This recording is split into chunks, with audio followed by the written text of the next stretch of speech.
Okay. I don't know. OBS doesn't seem to like. OBS doesn't seem to like when Discord has the cameras popped out. So I found a workaround where I just start the stream and then I bring them up. But now Fazboat has fucked us over for some reason. Why is this? Oh, it's because my camera's not on. There we go. You fool. Fazboat was absorbing one of the slots, and I was like, "What happened?" Oh, no. You fool! You've killed us all. All right. Well, hello everyone. It's been a long time coming since we've played a game on Saturdays, and we decided that it was going to be Monster of the Week. So this is our new show. It's going to be aptly named Summertime Blues because I couldn't think of something more creative. And this is my wonderful cast. You recognize many of the wonderful faces that are usually here on Saturdays in particular. And hey, we also dragged Felis along. So there you go. He's here. He's back. He's back, everybody. Hey, he's back. You haven't officially been on since Diesel Dragons, right? I was, yeah. The guest one doesn't really counts, but doesn't really count. You weren't officially casted. You were just popping in. Yeah. You haven't really been on since you ran, and that was what, last year? I think so. God, it's been a while. Welcome back, Felis. Hi, everybody. Felis no escape. Yeah. All right. Cool. I need to fix something because I have to actually talk about it. Hey, this episode is sponsored. We are, in fact, sponsored today. I also just swore in the first 2 minutes. Please don't cancel our sponsorship for me forgetting my manners. We are sponsored today. We are sponsored by Factor, a meal replacement option, and I will get my talking points here once I have what I need put together. And this Factor is I had a thingy here a moment ago on my desk and I lost it. I'm a professional, everybody. Swearing and now misplacing your notes. This is Jesus going so well. Jesus, professionals. Jiminy It's Cricket. the first session, things go wrong. It's the first session, things go wrong. Yeah, First sessions are It's always actually like this. Yeah. not nearly as helpful as I thought. Stream. Factor have a myriad of options that allow you to pick and choose the meals you like to enjoy that include keto, calorie-friendly, and vegan options. Oh, look at you just quoting stuff directly from the talking prompts. I appreciate you.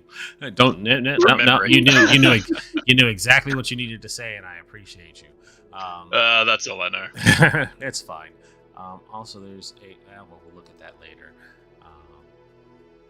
Where is my current one?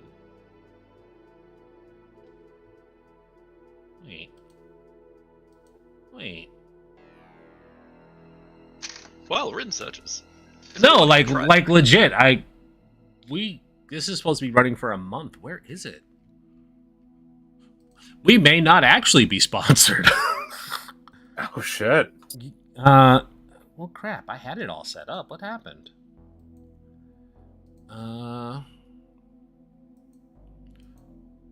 Nope, looks like that fell through. Okay, well, never mind. We are not sponsored by Factor. While Factor is great and I've used them before, they're not paying me to say that, so I'm going to stop talking about them. So there you go. That's gone. Don't use the code because it doesn't exist. And sorry, Factor. I guess I waited a day too long to get this started and they just dropped it. I don't know. It happens. This should give you more time to get the stuff set up. Anyways. First episode, Monster of the Week, Summertime Blues. This is a Evil Hat Productions game that uses the Powered by the Apocalypse system. Before we get started proper, I will give everybody an opportunity to introduce themselves and who they are playing. And why don't I just work our way down our overlays layout here. It'll go Dino Shay, ladies first, of course, and then down to the fellas, ending with the fellas. So, Dido, take it away. Hello, I'm Dido. Tonight I am playing Quinn, the chosen one. The chosen. Chosen. All right, Shake. Hello, everybody. I'm Shay or Shay on Twitch and Twitter, and tonight I am playing Teresa Amadeus, the monstrous. Picture to be determined. All right, Shane. G'day, I am Shane. Tonight I'm playing the Crooked Playbook. One Grace Kendall, an infamous villain, or rather criminal around these parts. Mm-hmm. And last but never least, Felis the Fearless. Hello, I am Undead Felis, and I'm playing John O'Brien, the expert. Yeah. All right. So, for all intensive purposes, everybody just kind of be patient with us because this is the first time that I'm running Monster of the Week. But if it's anything like Mass, it shouldn't be too hard to set that up. I am using the starting adventure to get us acclimated for this before we transition into more homebrewy stuff. I might sprinkle in a couple more adventures because when I picked this stuff up for Roll20, they basically threw all of the adventures at me as well. So if I see one that's interesting, I might sprinkle that mystery in here as well. But that being said, we start in the small Pennsylvania town that you all have situated yourselves in. And for the sake of not being redundant, I am not going to name the town myself because I would just go to my go-to, which exists in like every other property that I do. So instead, I'm going to leave the name of the town up to the four of you. What are we calling this town? Everyone just say a syllable at random. Pleasant View. Pleasant View. We're in Pennsylvania? Where are we again? Yeah, here in Pennsylvania, a small, deep country Pennsylvania. So there's a lot of wooded areas and hills. Just that nice small town living. Normalsville. Humanburg. Humanburg. Yeah, Pleasant View is my suggestion. Okay. That sounds small town America to me. Yeah. It's definitely not a black and white movie. Oh yeah, this is everything here is black and white. One, because it's the art style. No. All right, so I'm gonna just make a quick note of that so I don't forget it. Pleasant View. It's somebody like came to this valley and was like, "Dang, that's a really pleasant view," and that just became the town's name. That's what happened when you landed in Canada and called it Newfoundland. Yeah, this place is like Finland but new. Well, Newfoundland's name is Newfoundland. It's spelled Newfoundland. Yeah, we found this new land that's not old Finland. I'm just being dumb. So here in Pleasant View, you all have a base that is basically situated as John's space, right? You have a hideout or something that they all. Yes, I have Okay. it's called the Haven. A haven. Yeah. Okay. Tell us a little bit about the haven, please. So John is a paranoid old military veteran who saw some shit out in the Middle East. That like the military was like, that didn't happen. You're crazy about it. He's like, nope. Something killed a bunch of people and I saw it. So he hates the government, and hates most people. And so he lives probably outside of town. Like in the woods, like a weird, like everyone thinks he's like a weird truther guy. And he's like, that's fine. Everyone thinks I'm crazy. So he's a weird like mini compound out in the woods that has like a straight up like Cold War bunker that like the previous owner had built, and he's turned that into his haven. Mm-hmm. Okay. So if that works for the yeah, stuff. no, that's fine. You turned it into just your doomsday prepper bunker. I like it. Cool. So, basically, this is a pretty slow Monday for everybody. I'm assuming everybody keeps like a regular job, or depending on their age, goes to school or has something done on the downtime, and you guys get together whenever strange things start to happen. And this is one of those instances where, despite it being slow, you've been gathering off of rumors of some strange things that have been happening around Pleasant View. John, I almost said Quinn, and because Quinn sounds fairly masculine, but John, you've been monitoring through your little conspiracy board up on one wall, Of course. unusual weather events that have been happening. Summer heat waves.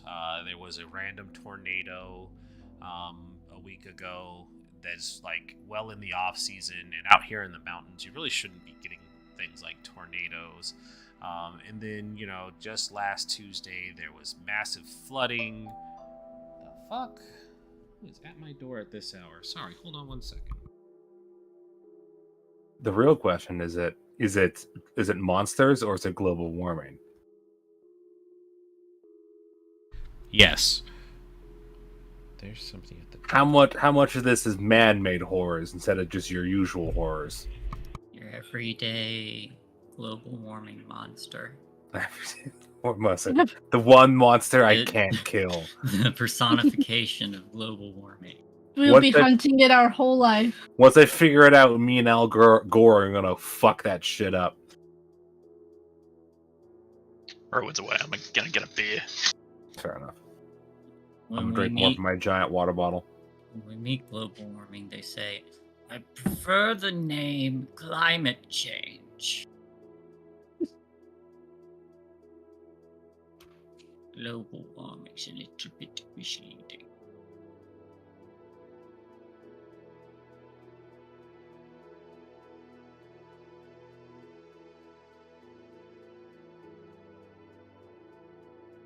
So I tried Morrowind. Just a random thought. It's an ugly game. It's... Yeah. I can't get over how everyone walks like they're like wide stance, just like kind of like this weird wobble. I'm like, hey, could make that a Uh-huh. little better. it, That's my biggest thing. You do like the little spell animations? I didn't get that far. I Are didn't they get that far. Hakuden? No, I tried a little bit. It's just a really fast Hakuden. It's just very funny. The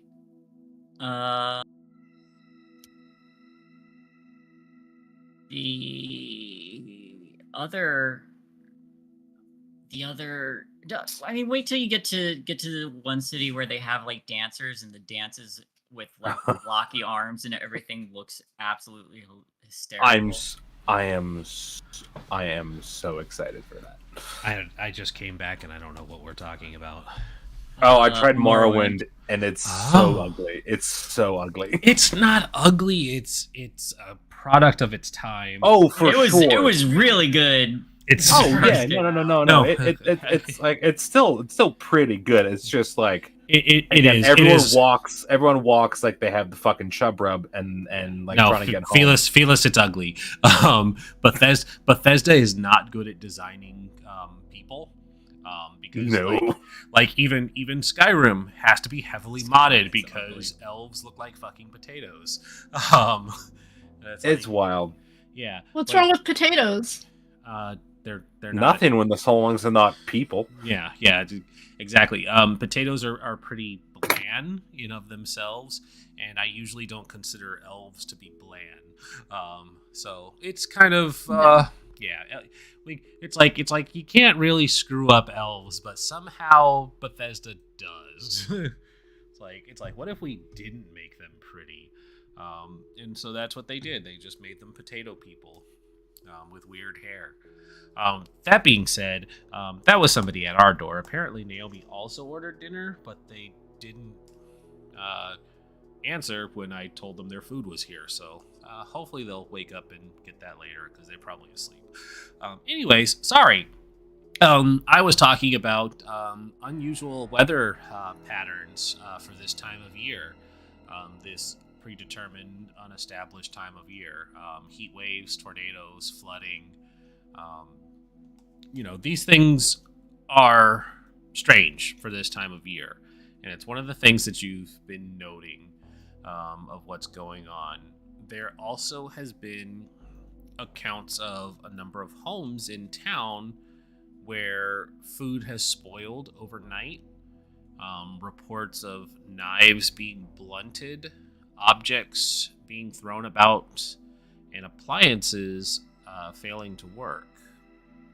The last strange thing that you guys would have been keeping track of is there's been a rash of attacks in which a person traveling alone at night has been beaten and generally suffers a single cut on their body, but they can't remember anything about the event or their attackers. And it's happened 4 times within the last week. Okay. Is it like in the same place on the body? Is it the same kind of cut, even if it's in a different place? Let's see. I'm gonna do a roll because it's unspecified, but I like giving it the chance. I'm gonna say yes. To kind of expand upon it because it's just a vague indicator of something here on my notes. I'm gonna build upon this information. It is a single cut that is showing up on the left forearm, the left inner forearm. So it's kind of doing a cut like this, not across the street, but down the lane. And it's please don't take that unalive reference seriously, YouTube. We all do not condone such things. But it is a down the forearm cut. It's never very deep or intended to be fatal, but it is a cut nonetheless that has been characteristically similar. For the sake of scarification, not so much injury. Yeah. Mm-hmm. It's very much marking. Somebody's leaving a calling card, if you will. Some kind of indicator that they are the same person attacking these people. There isn't really any connecting factors of who the people are. The attacks seem to be random, even if the method and result of the attacks have been consistent. Did we screen the victims for Slayer fans? Haha, maybe.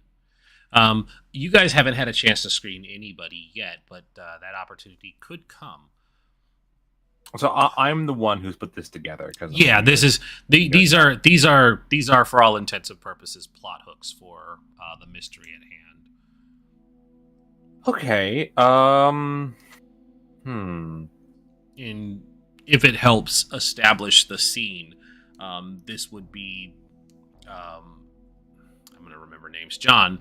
This would be John compiling information to convey to everybody else. So you can, kind of take the scene where if you're like sitting in front of a laptop or, like I said, the conspiracy board, and then bringing it to the others' attention where we can establish where they are and what they're doing at the time that you bring the information to them.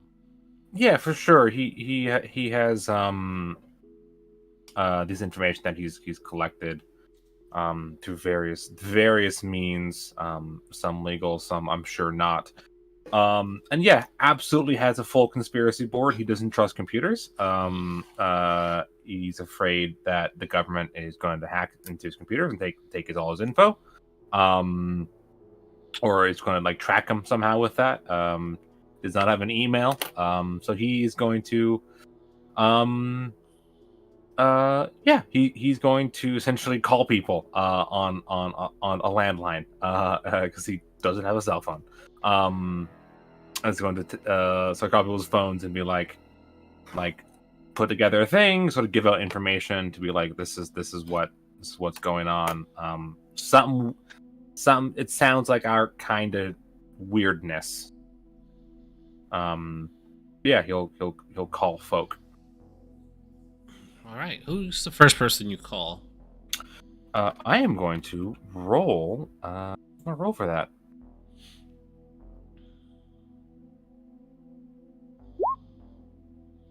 That would be Grace, apparently. Okay. Grace, give us a quick. Sorry, let me dial back. John, give us a quick description of yourself as well. I know we Yeah, for described sure. your setting, but not you. John, he is like he's like 59, so he's not quite 60s. But he's like a rough kind of 59, you know, like he's again served in the Gulf War, and never really recovered from his service. Not only the usual sort of terror and horror that goes along with a conflict, but also like the things the thing he saw back in the day when he first learned about the sort of hidden monsters in the world.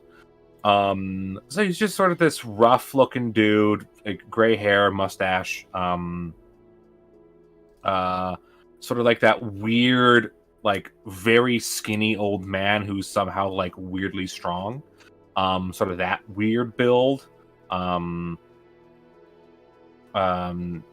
yeah, just imagine a man who lives in the woods with a room full of guns. And you got John. Okay. So Grace, your phone rings. The camera would kind of pan over to where you are and what you're doing. So give us a quick description of Grace and what she would have been doing when the phone rings. Grace is a woman probably in her early 30s. Fairly inconspicuous, wears like plain street clothing that kind of helps her remain hidden from anyone that might be looking for her. She would be hanging out in one of her two cars. In today's case, she'd be just chilling in the driver's seat of a Toyota Camry that has no unique markings whatsoever. She specifically cleaned it up and designed it this way so that anyone that looks at it just sees, car. As the camera zooms in on her, she's like, opens her jacket pocket. No. Opens her other jacket pocket. No. Takes out a phone. Not that one. Takes out a fourth phone. Ah. And bing. What is it, 2004, 2005? She flips it open because it's a flip phone. New number. Who's this? It's John. Oh, Johnny. What's going on?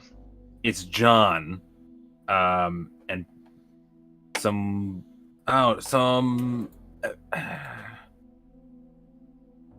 weirdness is going on. Some strange. I can't make heads or tails of it. I'm sort of just letting everyone know what's happening, so we can, if something's back in town, we can deal with it. And I'll explain knives, the food, the people being beaten up. Sort of mention the weather stuff at the end. That seems less prescient in John's mind. People get beat up all the time, Johnny. What's special about this one? No memory of it. The cut on their arm seems ritualistic. Again, food going bad overnight. Knives being blunted. Could it be nothing? Sure. Is it nothing? No. I get that. Luckily for you, Johnny, I'm between jobs. I'll be over in a jiff. Right. Okay. And ditch ditch all the I know you need one, but ditch most of the phones. Every phone, it's just more of a chance of you getting tracked. All right. These are burners, Johnny. I have them. I answer a couple of calls on them. Give, a couple of people have each one have a number for each one. All right. I'm going over you Do with their my job. bug sweeper when you get to my house, though. Fine. Not this again. My phone budget tripled since I met you, Johnny. I'm going over your car too. John hangs up Kind without saying words, goodbye. Johnny. I like that guy. She says as she clicks over a car and pulls out of a parallel park that's conveniently parked out front of like a, community college or something. She was probably peddling whatever she might be selling this week. My name's John. That's what I said, Johnny. My name's John.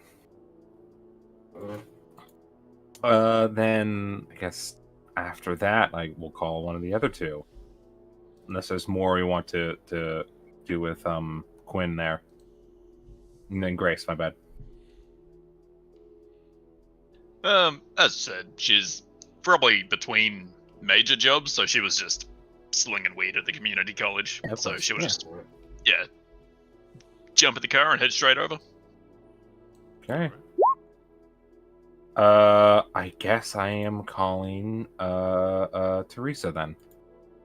Based on my role. What time of day is it?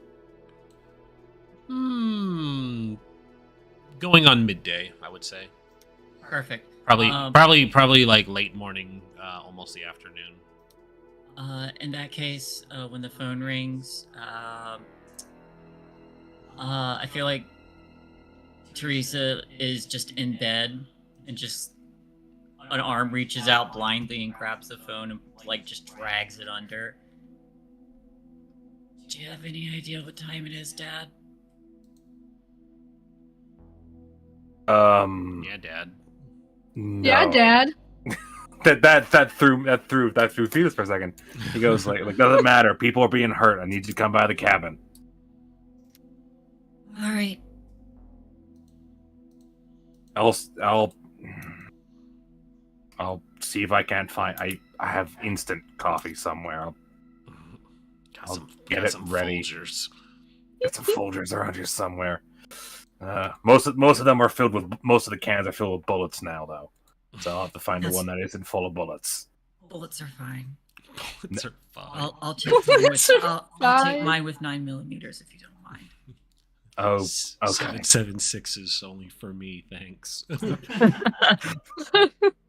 Only thing. The best part of waking up is a NATO 5.56 millimeter in your cup. Yeah.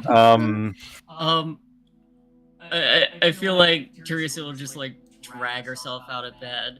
I have a question that just kind of occurred to me that might more or less just be thematic than anything else. Could I have a prosthetic bronze leg?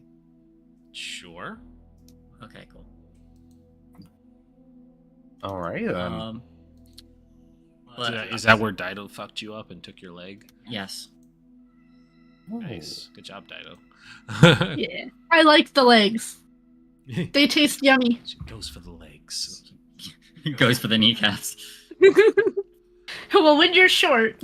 Yeah. Only legs could fulfill. So I get out of bed and I think whatever brief scene of splashing her face goes by, and I get on a motorcycle if I'm allowed to have one of those too. Sure. Cool, it's a Ducati. Great. After that, I will call last but certainly not least Quinn. Quinn, what are you doing and what do you look like? Quinn right now is sitting at a desk in an office, leaned back, her feet propped up on the desk. There's a computer and a bunch of papers around her. She's wearing just a generic retail uniform. Oh, thank God, today's been a drag. What's going on? Hey, kiddo. You know, I'm not a kid. I'm not a Everyone- kid. Everyone's a kid compared to me. Anyways, Just because you're older than dirt doesn't mean you can call everybody a kid. look, kid. There are some people who are getting hurt. Some weird, vaguely, I don't know, weird shit. Knives being blunted, food rotting faster than it should. Some weather things, as well. Did you tell him to get a refrigerator? The food was in the refrigerator. You sure about that? Yes. Was the refrigerator plugged in? Yes.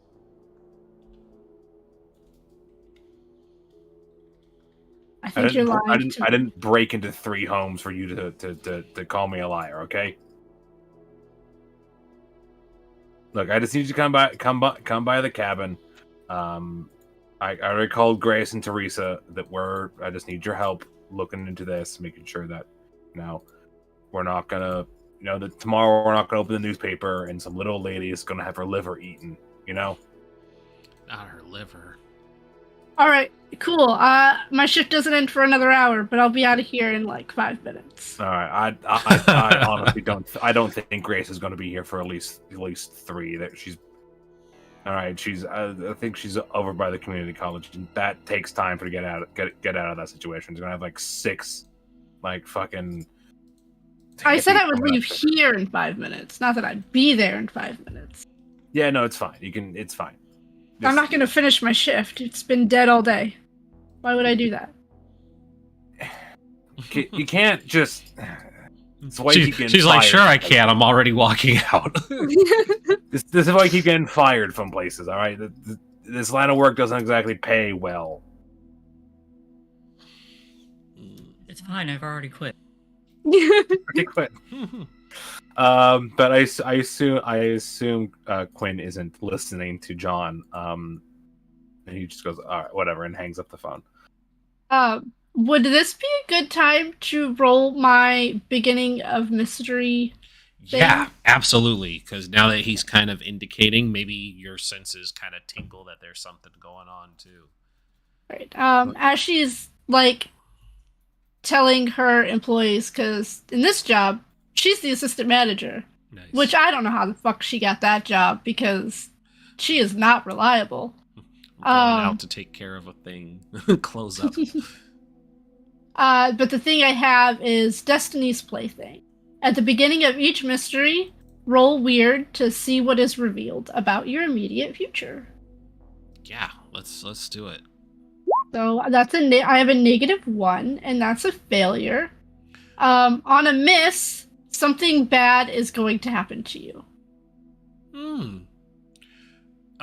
Does it elaborate any further than that? Or No, does it just says leave up on to a me? miss, something bad is going to happen to you. Okay, cool. Oh man, this refrigerator had better not be running. Yeah, and remember to mark the experience as well for that failure. Let me see. Is there something in here that I can give you?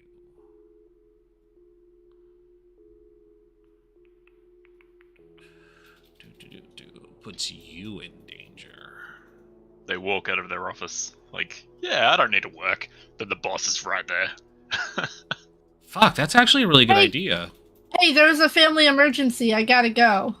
My grandpa just called and my grandma fell down the stairs. Yeah. I actually like that idea, Shane. It's not a like physical danger, but it's very clearly a your job is on the line kind of danger. Because the boss and the the district supervisor or whatever, the person above your boss who is in charge Corporate. Corporate, is also there getting a tour, and they're seeing you start to leave, and they're just like, whoa, Quinn, where are you going? Your shift's not over for another hour. Yeah, my grandma fell down the stairs. I gotta go to the hospital and make sure that everything's in order. He kind of looks at you, and how old is Quinn? Like mid-20s. Okay. This is somebody who's not much older than you, but definitely weaseled their way up the ladder much faster.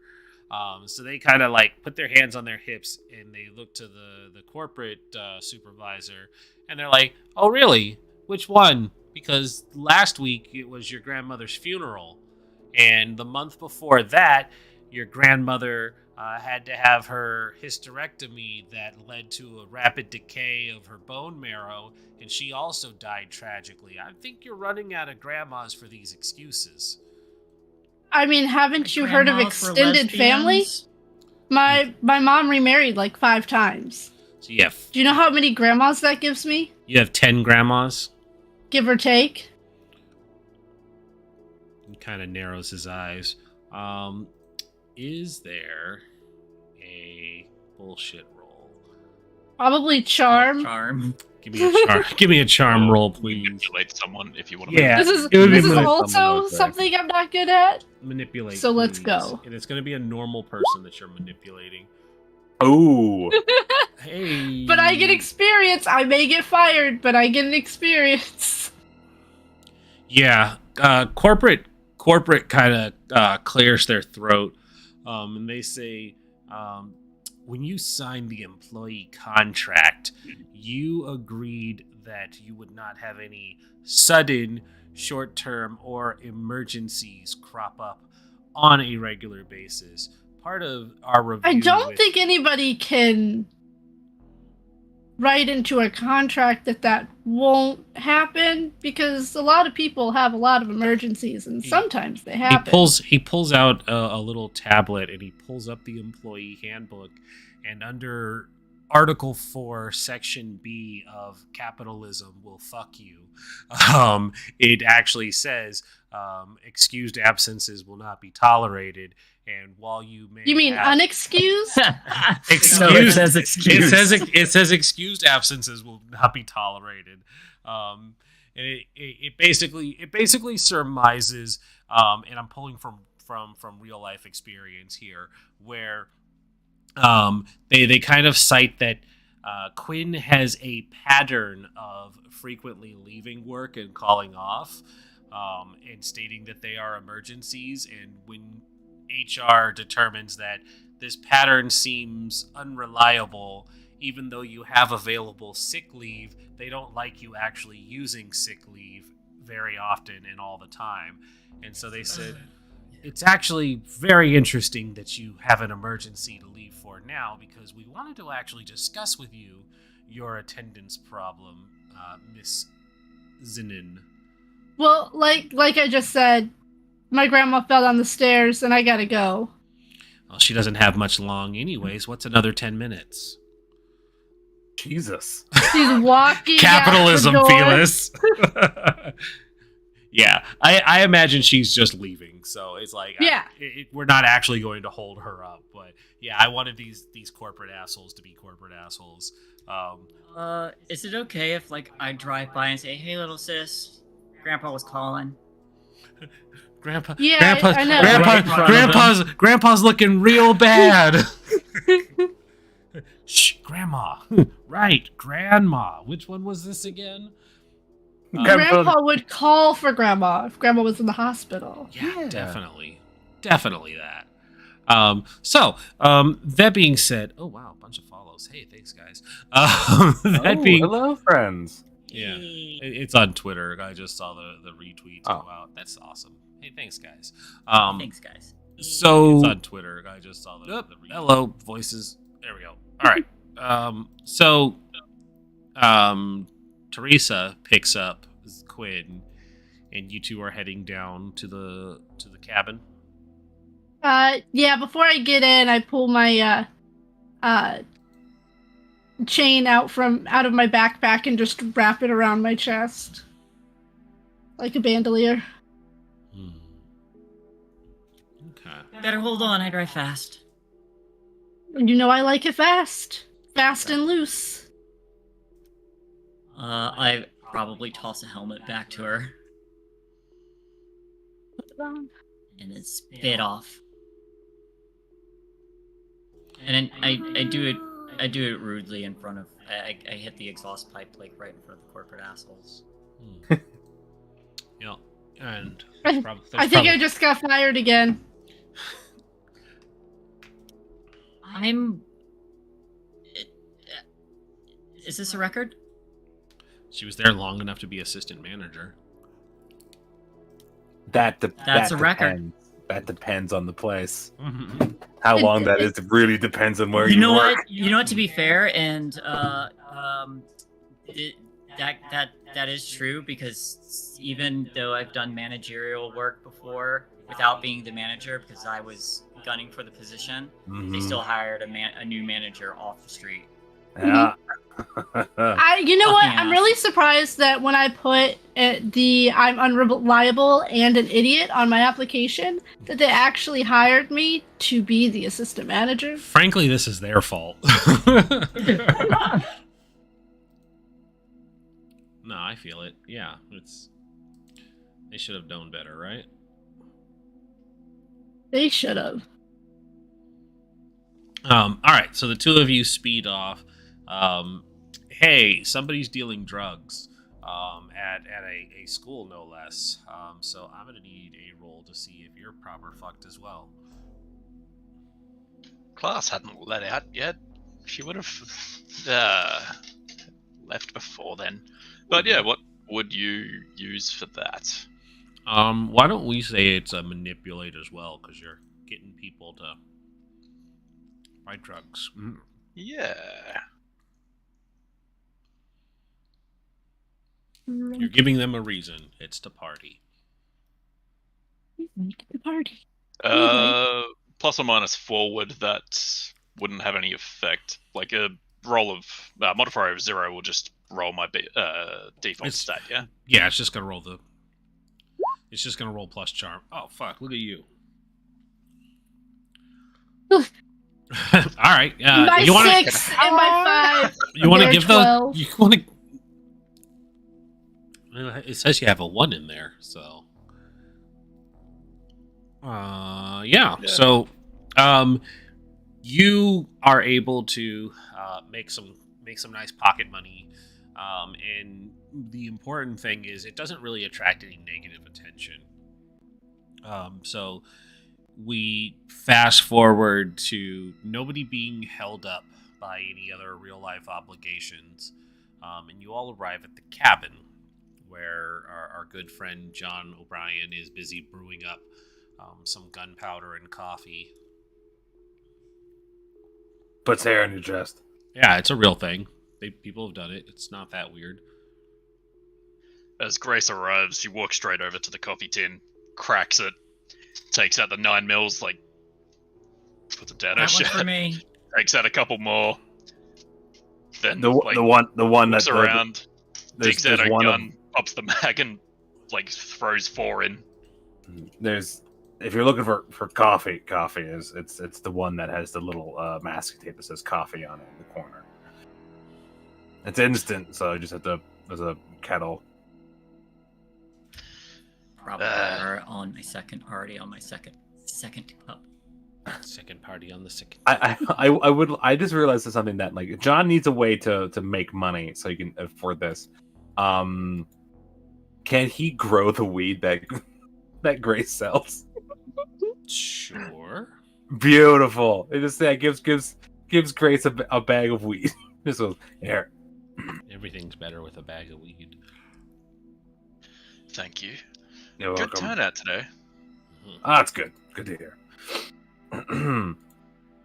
And once everyone is collected, John gives Teresa a hug, and sort of Hey, Dad. hey, and will sort of very curtly nod towards Quinn as who's there, student. You got any beer? Is it? It's been a day. We can drink after I give you the rundown of what I have found. I need everyone 100% when we're just talking about this. So should we reconvene tomorrow, or God damn it, Grace. And John, we'll break out the conspiracy board, and we'll begin to point through the things they have found. Can I? Do I have?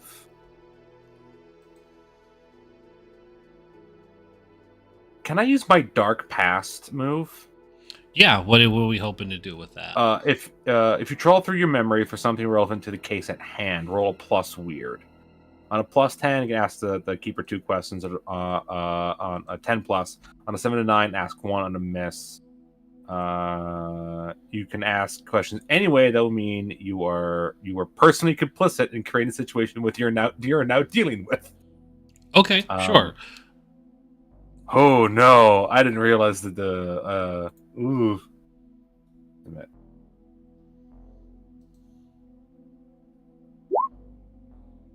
Fine. Mixed success. What comes up with a mixed success?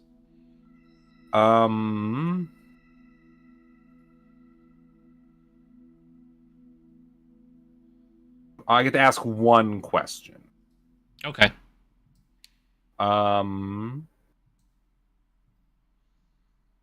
So we don't know what type of creature it is yet. What black magic do I know? What would I know to help, like, find something? Like what? Okay. Who do I know that can help us right now? I guess this would be the question. Okay. That's a good question. I might be able to help with that. Let me pull up my list of bystanders here. Not that one, not that one, not that one.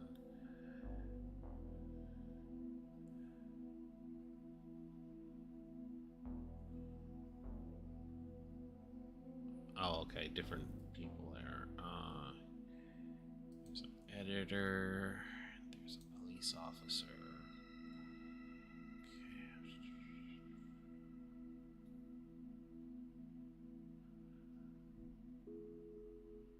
Okay. Huh.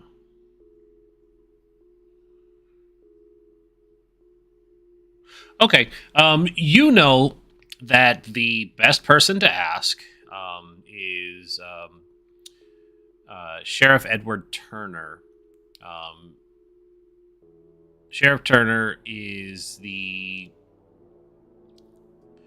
one of the few police officers that exist here in Pleasant View. It's a small town, so they don't need a large police force because nothing ever really happens here in Pleasant View. So the entire police force is probably like 5 people, and Sheriff Turner himself handles a majority of the work. All the other officers, they have like day jobs essentially. Mm-hmm. It's largely a volunteer force, so it's really just one person, but he is able to bring in other people, when he needs a day off or things like that, which doesn't happen very often. He would be the best person to reach out to about this information, especially if there were people who were being assaulted. Is the sheriff aware of this group and what they do, or is it we're gonna have to go to him? Would you like to reach out to him and find out? What do I know? Not at the moment. You would have to go talk to him. Okay. That was what your result is. It was giving you that Edward Turner would be the person to talk to. For sure. Okay. So I don't know if this person is for sure aware of like he's the most likely person to be aware of things. But is he aware like vampires exist? Oh, got you. Yeah. Let's see here. And would I know that? Because that would change how I would approach him. No, he is not in the know. Okay, that's just how I approach him. Yeah, so John sits everyone down, gives them a full rundown, and goes, we could talk to the sheriff. I have his number. It's 911. We're not going to call the emergency number. We can go to down to the station and we can talk to him. Right. I mean, I can get his other number too. Sure. Or we could go speak to the man in person. That works. If we they would probably have the most info. And honestly, if we have to, Grace, I assume you could break into an evidence locker. I mean, I could ask. I may or may not have done volunteer work for him once. Maybe. Okay, that works. There was volunteer work. We could volunteer to help as well. I mean, I don't know how well it would go over. I might get in trouble for police brutality. Okay, we're not going to become cops. All right, I raised you better than that. Just saying, it's an option. Yeah. Could become cops. How about? I'm confused. Yes, Quinn. No, Dido is confused. I thought Oh. Shane was Grace. Yeah, Shane was Grace. Shane is Grace. Shane is Grace. Shay is You said Teresa. Grace, and then Shay started talking. Okay, so I was confused. Okay. Yeah. I started talking, and because I didn't. I was just like, sure. I'll just go wrong with. I just kind of want. I'm like, yeah, I'll yes and this. Grace, do you have anything to say, Grace? Yeah, can you break into a evidence locker, Grace? Criminal person, can you break They in? they turn around from I probably unlocking one could. of the lockers here. Stop taking my ammo. What are you doing? I need it. Oh, do you want me to be safe out there? I need this stuff. Then she dips her hand into another one and grabs 38. You do not have a rifle that caliber. I know you don't, because I clean your guns. Yeah, Put them back. that's actually true. I only have a hunting rifle and a 9mm. Yeah, put them back. She grumbles and fine, Johnny. God, you get so anal about these things. It's called logistics. I need to know what I have so we know what we have. But what if I want to buy a 38 revolver in the future? Then I need to have some of these on hand. Then you can talk to me after you buy the 38 so I know how much ammo you have. Can you break into an evidence locker? If need be. Yeah, I probably could. Bullets were surprisingly effective at breaking things, and failing that, then... But always use explosives. How about let's not jump to blowing up the station before... That's not step number one. That's like plan E, Plan A, talk to a man. Plan B can't be blow up the place where he works to find stuff. Plan B, terrorism. Yeah, you can't commit a domestic act. Yeah. Look. I had a have good turnout today. I'll swing by one of my guys and I'll get some lockpicks. What was the guy's name again? Edward? It was Sheriff Edward Turner. Sheriff Edward Turner. Let's talk to Turner. And look, we've all committed terrorism in the past. We have. John definitely has blown up some stuff. He probably shouldn't have tried to kill something. Can't prove it. He's not going back to New Mexico. It's all he knows. He can't go back to New Mexico. He's not going back to New Mexico. But the thing's dead, so that's what matters. Okay, so let's talk. Let's all talk to Edward. Be like, hey, we want to help out with the investigation or something, and then we can, decide whether or not we're going to. So what to do if that fails. For sure. Quinn. Johnny. It's Papa. It's John. Eating sugar? You can't blow up the station. No, Papa. Okay. Anyone have any other ideas? This is what I have right now. We can talk to Edward, get some information. I mouth to Grace and Teresa, telling lies, and I just shake my head yes. What was that? Tell me lies? Telling lies. Telling lies. Yeah, she's lying to Okay. John. I mean, I could try to dig around in one of the victims' heads with a little bit of magic, but I could potentially comatose them for a week or 5. That's that's a good backup plan. Okay. We'll keep that as plan F. It's a back. Nope, it's before blowing up the stuff. Okay. We will go through their brains both again. Like, that doesn't sound like it's permanent damage. Blowing up a police station is permanent damage.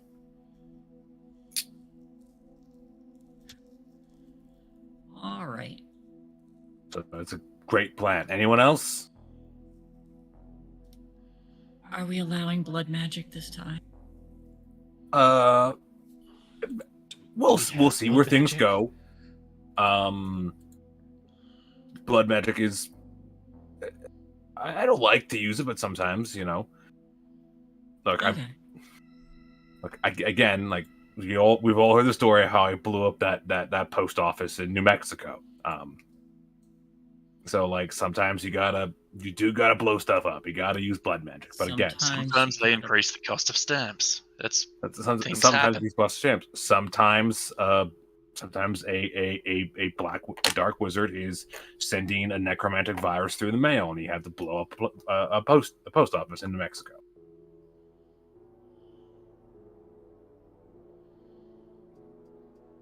However, You get a virus in a letter.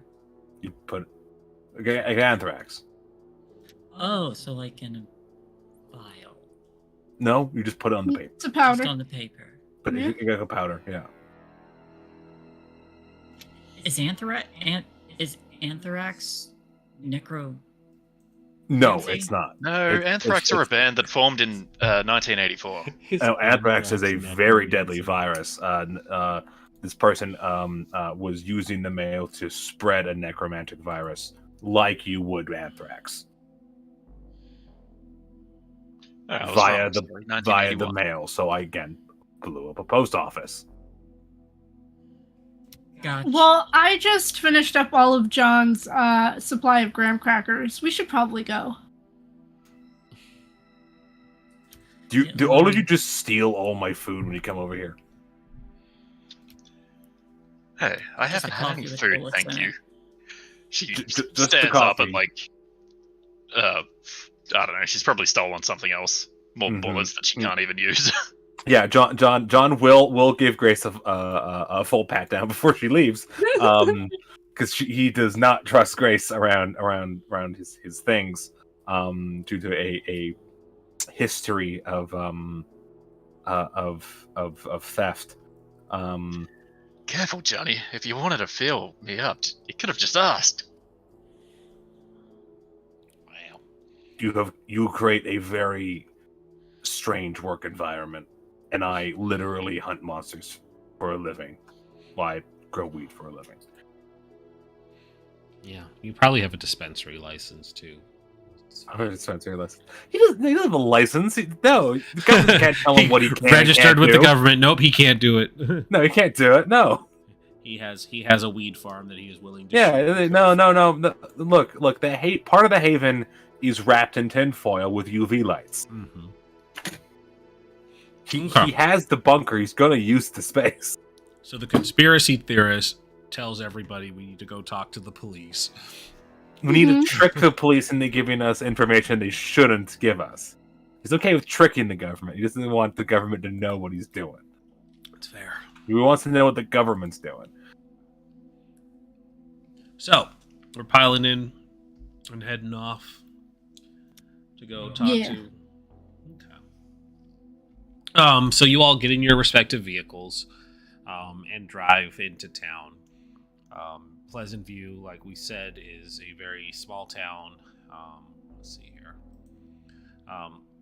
Small town. It was settled in the 1600s, but was far away from main trade routes.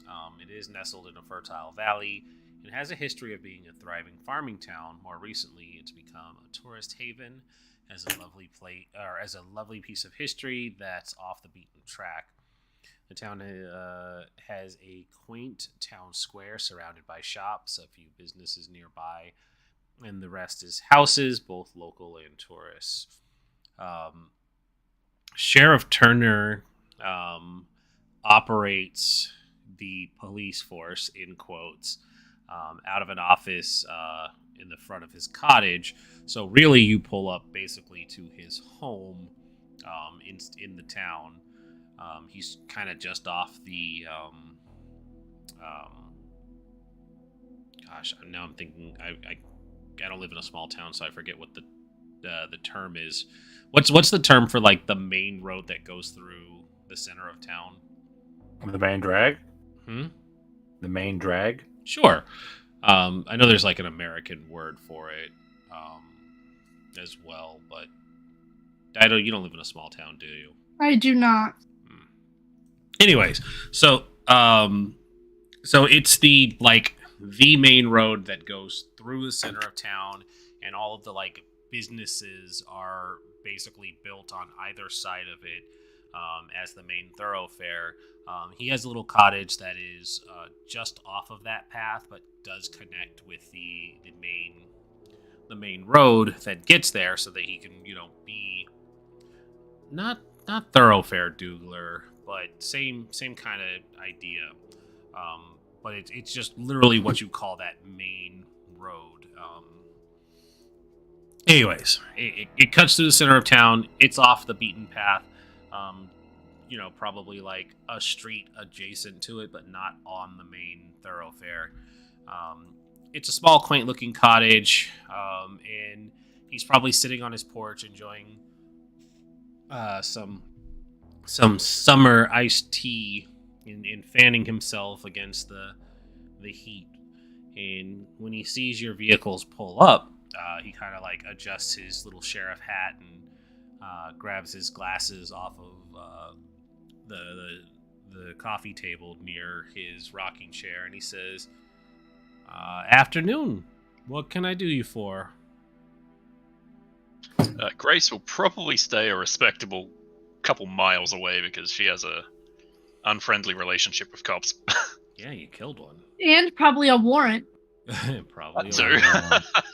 I would like to say that John drives an old Ford F Series with the wooden panels on the side. He would buy American because you can't trust Yeah, anything else.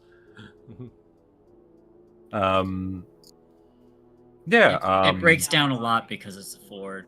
Oh, for sure. It's not in a great Still condition. trust American. He does. It's like an old 1948 model, like an old model, probably belonged to his dad or something like that. Oh, it doesn't even run then. It does run kind of. It's definitely not a car you would take out of town. It's horse drawn. It's a horse drawn truck. But it's definitely not reliable. Definitely not something that he would take on a hunt. But it's just it's his favorite car. Grace probably leaves her second car at Johnny's place as well, which is a well-maintained F-150, according to what I wrote down last week. That one also breaks down a lot. That's F-Trucks. Somehow more than the 1940 model. It's wild. Yeah, it's Ford. It's Ford. I feel like Shay doesn't like Fords. She doesn't like really Fords. don't. Could you guess? I'm guessing there's some animosity. I've got 14 years of experience with Fords. They're not good. No, I just wanted that. I just wanted the shape of the truck. It's sort of an iconic shape. And despite all of that, you would buy American because you're a crazy conspiracy theorist. Yeah. He doesn't trust other countries. No, he barely trusts the one he lives in. But he trusts it more than the others. He You does. absolutely believe my Ducati is listening in to me. just constantly. that He's weird he's asked AI. he's asked to like take it apart and put it back together so you can get all the unnecessary parts out of that thing 100 times. Anyways, once they pull up, John will be like, hey, chief, or sheriff, sorry. Me and the kids heard Hey, about. Hi. Me and the kids heard about the recent attacks, and we wanted to stop by and see if there's anything we can do to help. Attacks? Yeah, the people who got Seems a bit, he's like fanning himself. Seems a bit premature to be thinking it's attacks. Might be more college kid pranks or, sure. burglary gone wrong or something, but attacks doesn't seem like something that happens here in Pleasantview. Yeah. What reason would anybody have to be attacking folk around here? I don't know why he has a southern accent in Pennsylvania, but He's from Georgia. he's from Georgia. Yeah. John goes like, "Hey, it's not forgive an old veteran. Maybe I'm just being a overly cautious. But even if it's just some of the local college kids just Just some pranks, getting boys, rowdy boys. that's not good. If tourists hear about it, it's not good for the town. Yeah.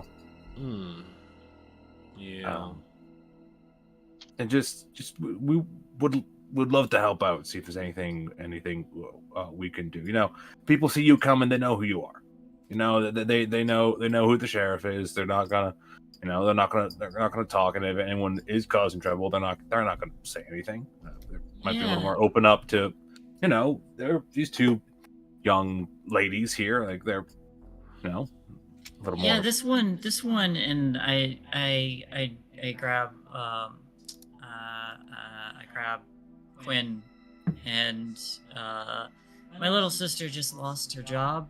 How much does being deputized pay? Oh, yeah.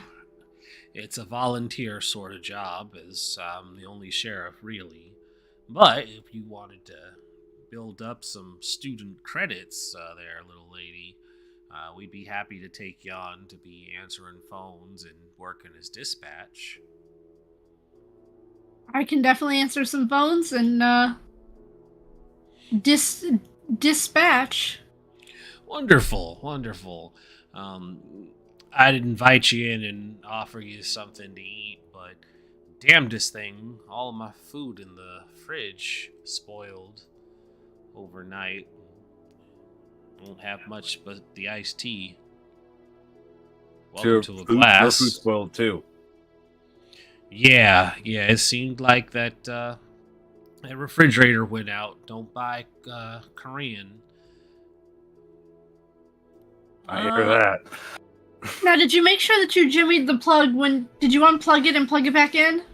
Well, that's the thing. It must have gone out in the power outage or something, because it was working just fine this morning when I opened it, but everything inside had spoiled and gone rotten.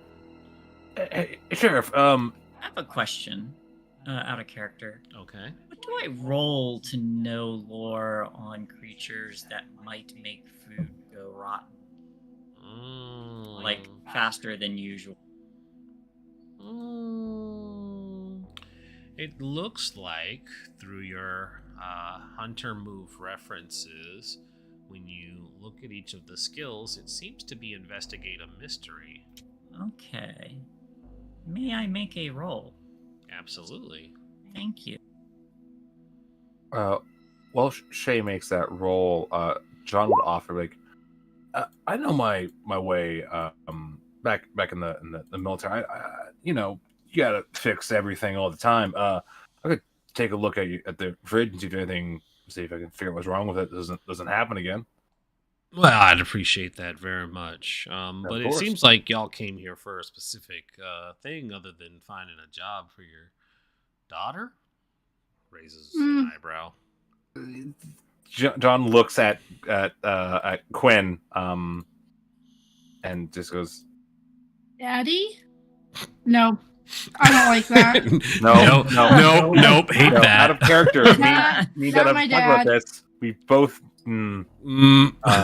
He kind of shrugs and goes, I hope, just not quite my daughter, but a young person I'm helping, find their way. The Batman routine. Young Ward, then.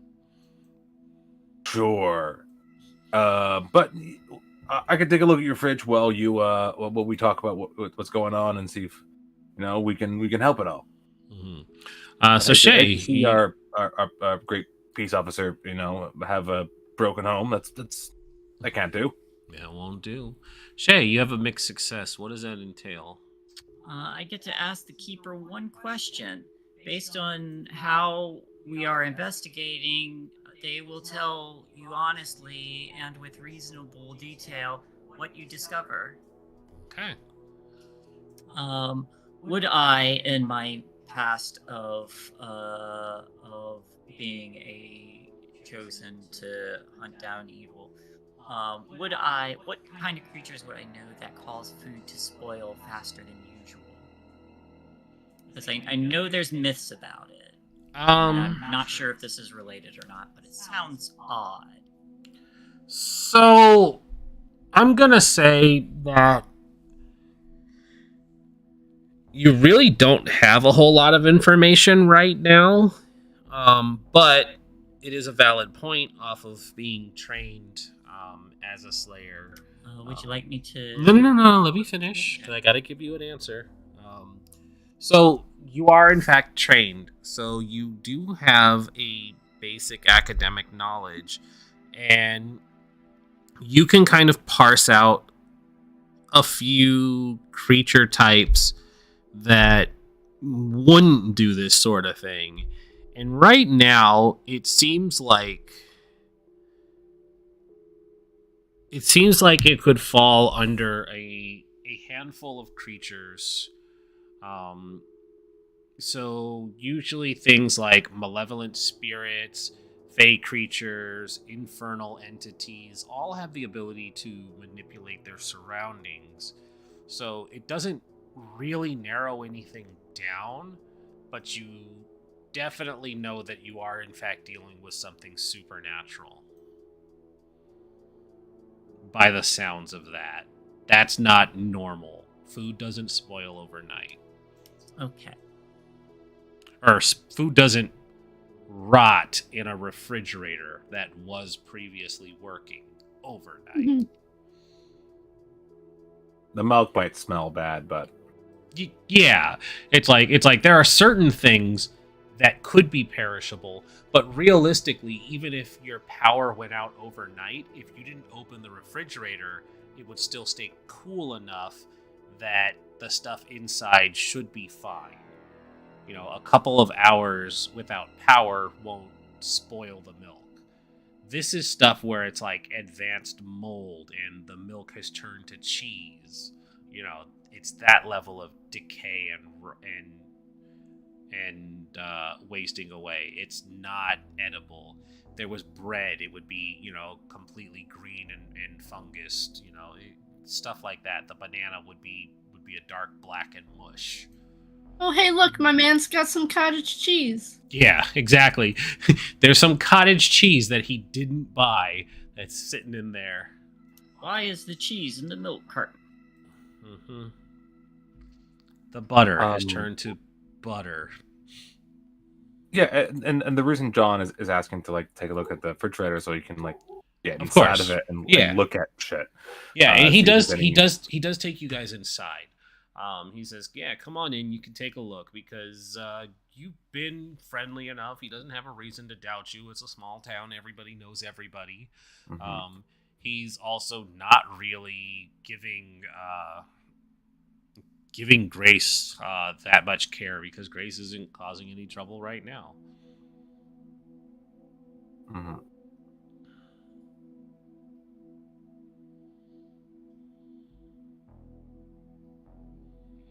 Once you're inside, he takes you to the kitchen, and you see that there are like 2 trash bags tied and resting by like a porch door. It looks like he hadn't gotten to taking the stuff outside, but like the refrigerator door is open and it's airing out, and the kitchen smells like he had not opened it for 20 years and is now just getting around to disinfecting and cleaning it. And he says, "Apology for the smell. The fan can only work so fast.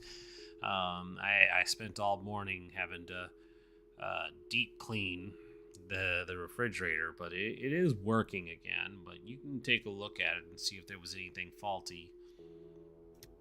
Yeah, I'll help. I'll take this trash out for you. Okay, mighty kind of you. And he says, "You can just go out the back door there." Yes, sir. And why not show Quinn the basics of what she'll be doing as a volunteer. Okay. And sort of make eye contact with Quinn. Yeah, during that time, he does take you off. And She gets this look on her face like, you sure about this? She just says that he's like, I need time to look through this man's home when he's not in the room.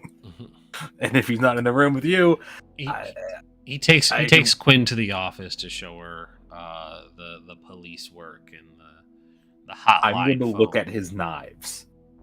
His cutlery. Mm-hmm. Have they been blunted? Yeah, you run your finger across one of them, and sure enough, they have in fact been forcibly blunted. Okay, I'm going to go to the fridge, and I'm going to look. Can I look around the room and try to find like Yeah, you want to give me an investigate roll?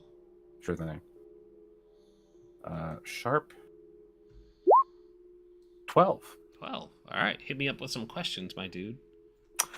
How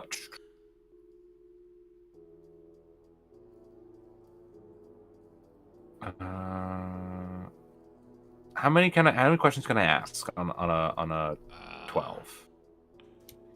2 general questions or 1 specific question? Okay. I'm gonna ask 2 general questions. Oh, and also, hold on, because I just realized I can show y'all a picture. Oh my god! I know. I love a picture. I love pictures. So, here you are. Boop. There's Sheriff Turner in all his glory. Oh yeah, so he is. He looks like He looks exactly like I imagined him. He looks like season 2. He looks like the season 2 police chief from Stranger Things. Hopper, yeah, he looks like season 2 Hopper. Kind of, yeah. Just without the gut. So, is there a sign in his kitchen of a creature besides, like, is there a specific like smell or marking or like claw marks or some weird residue around of a supernatural creature in his home? Is there evidence of a supernatural creature in his home? All right, let's see here. I'm gonna say, for the sake of things, there's a bit of specific information here. 1 second.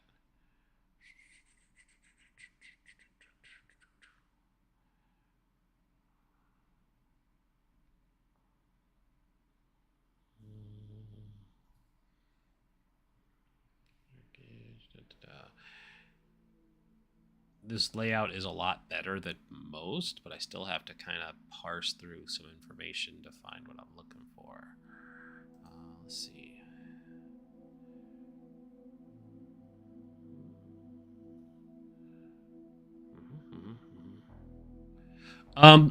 So, no, there's not. What you do kind of notice, once they had shown Teresa the back door and where to find the trash cans, he had closed it behind him, and while you're looking for claw marks or any kind of signs of the supernatural, what you instead find is there's more signs of forced entry into the back door that, Ooh, you don't force yourself into the back door. I mean, you tell them it's So just the tip, and then So long as everyone consents. yeah, as long as It's everyone all consents, fine. it's not really forced Mhm. entry. Also, don't break into a cop's house. They won't go well. Yeah, it looks like somebody had not broken a lock or anything, but kind of the latch that secures the door. It looks like it had been tampered in such a way that the door could have been just like pried open without making substantial damage. But you're an investigator and you're paranoid and you have a keen eye for this sort of thing, and you can see that there are like little notched grooves where it looks like something had been wedged in to kind of pry the door so that it could be opened, because it's a very real possibility in this small town where everybody knows everybody, they probably don't actually lock doors. And this sort of thing was done to more or less open it quietly without being heard. Okay, so that tells John that this is something that's smart. This is intelligence. This isn't a monster. It's very clear that whatever it is cunning. So it's smart enough. Okay. Is there anything being is there anything hidden here? Did they leave something like some sort of charm or something like that, like try to as like a curse? Is someone trying to curse like as like a hex bag somewhere hidden in this area? Because the kitchen is where the food and the knives are blunted. Something in the kitchen that's like causing a curse. No, there's no like voodoo fetishes or, like you said, a hex bag. There's nothing like that. It looks like the intended damage was the spoilage and the blunting of the objects. We're not dealing with we're dealing with something that's smart, and they're not magic, or at least not like people magic. I mean, there is still a very real magical possibility given the damage to the food. For sure, just not like, probably not dealing with a witch, is sort of John's thought. Could be wrong, but that's sort of his first go-to. Is like, probably not a witch. But yeah, that's what he does. Also, apparently, I get to hold 2. Yeah. Investigate on 10 plus, hold 2. And I believe holds are bonus numbers that can be added when you use the information for a following roll. Yeah. Okay. So just remember you got to hold 2, which I think you can mark in there. Let me look at my sheet. When you for the current hold, yeah. For the move reference, there should be a little toggle for your current hold. Cool. So that also means that Shay gets a hold 1. Yeah, Shay should have a hold 1. And does get. So that's what John does. Where do I mark that? For the move references on your sheet, when you toggle the drop down for investigate a mystery, there should be a space that says current hold, and it would be at 0 right now. You can toggle it up and down to give yourself 1 hold. It's kind of like the momentum or holds that would be in mass, where it's just a +1 to the roll later when you use that information. Yeah, I'm just looking for. Look for your hunter moves reference on your sheet. Done. So drop down the investigate a mystery. Done. Does yours not have it? I might not have it. Mine doesn't either. What? Felix, how did we find it? They don't. It's just I don't- I just want Hunter move reference, and there's just current hold, and it just says it's now at 2. Yeah, I don't see it on hers either. Oh, you're on the wrong one, hun. That's alternative. There you go. Oh. Alternative. Yeah, you were on the wrong one. All alternative weird moves. Yeah. Okay. One more question. And this I think I can get this for free if you want to say no to this. Sure. Is the latch made of iron? That was broken, or is it like brass or bronze or fuck, like? I genuinely don't know what those Fair are really enough. made out of. If it doesn't mention, it's probably not important then. What are doors made of? Door. Wood, but if it's made of Latches iron, it's made probably of- not Fey. Probably not a fairy. What are door handles made out of? Okay, door handles are made out of a plethora of materials. Examples include brass, porcelain, cut glass, wood, and bronze. So no actual mention of iron. All right. So it might be Fey. Yeah, so I just Googled that, so my results didn't lead to any iron. So that's not off the table. Yeah, that, alright. that thought pattern. Hello, ping pong. Okay. Hey, what's Grace doing? Sitting in her car, sharpening her knives after she realized that, hey, why are my knives so blunt? Where are you? That's probably more of a, lack of care than being cursed kind of thing. Oh, you should do Yeah, better. fuck breaking into a safe. Well, the theory goes that she probably wouldn't want to be seen at the sheriff's house. Well, I mean, sure. So you're just sitting in the car? Yeah, ready to make a dramatic escape if need be. Okay. I- Dido's character has been shot 47 times, and he said it was just the heat of the moment, even though he had a revolver that only carries 6 rounds. Sorry, Dido, make a new character. Okay.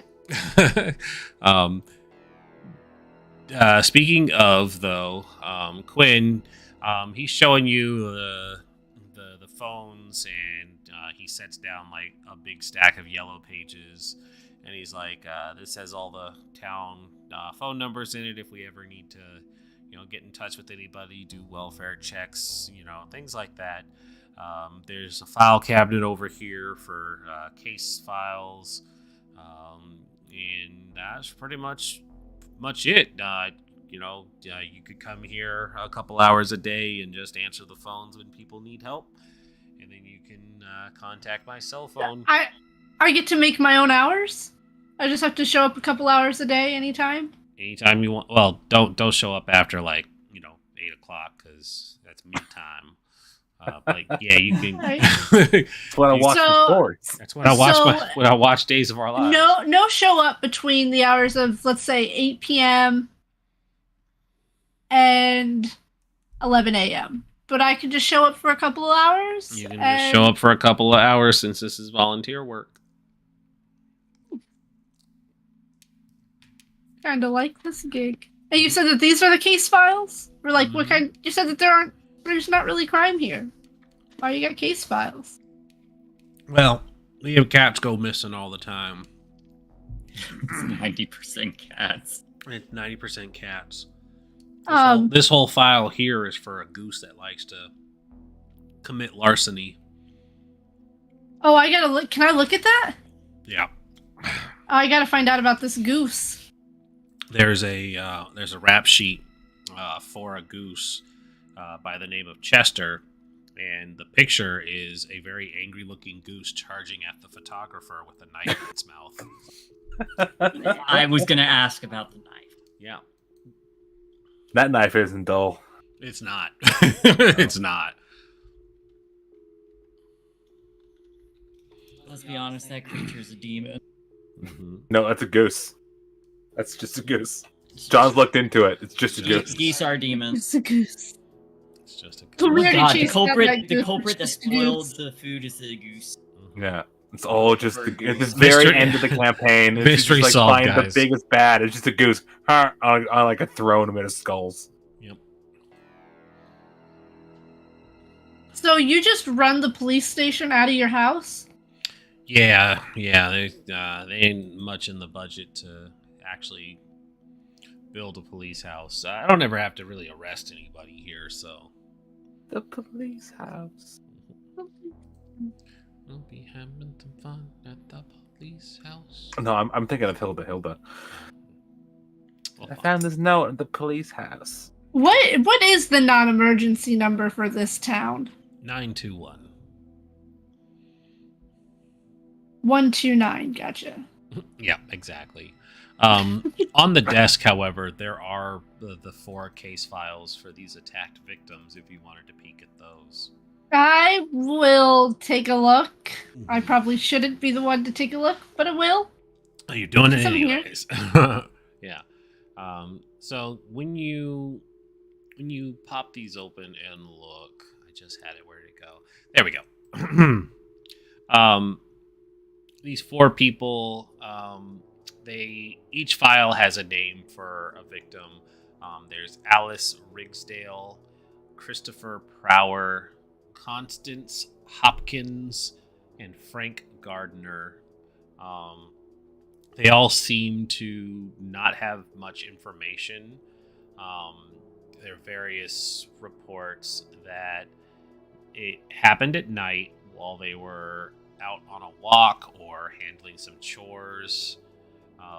It was very dark when it happened, and they would either wake up or have been found and awoken by somebody else to find that they had been beaten and left with a big bleeding cut on their forearm. Are there like addresses? Yes, each one would They're have addresses, phone numbers. It doesn't seem like he's good at his job, but he's actually surprisingly good at his job. Does it appear to be they either live in like a radius or like they were all attacked in a certain vicinity? They all live in the town, and it's not really like a close proximity to each other. The only unifying thing in that regards is that they are townies. Hey, Sheriff, do you have a map I could borrow of the town? He gestures over to the wall where there's one just kind of hanging. Do you have another one that I might be able to take with me? Oh, I mean, there's a tourist map here, and he like reaches into a drawer, and there's like a stack of tourist maps that have like hot spots and Been tourist around. traps. Yeah. I've been around. It's like the tourist kiosk, like in his backyard. Yeah, probably. Or nearby. But Yeah. yeah, it's like the touristy information map. I'm gonna do a John thing. And I'm gonna mark on this map where the people live Mhm. and where they got attacked. And I'm gonna make note of the distance between the two and try and find like a central location. Okay. Make me a... Probably what? Investigate a mystery? I think it's going to still be that one, but we'll do... What does the alternative one do? When you investigate a mystery, particular techniques and skills, roll plus sharp. Has to keep her to general... Oh, okay. It's the same basic thing.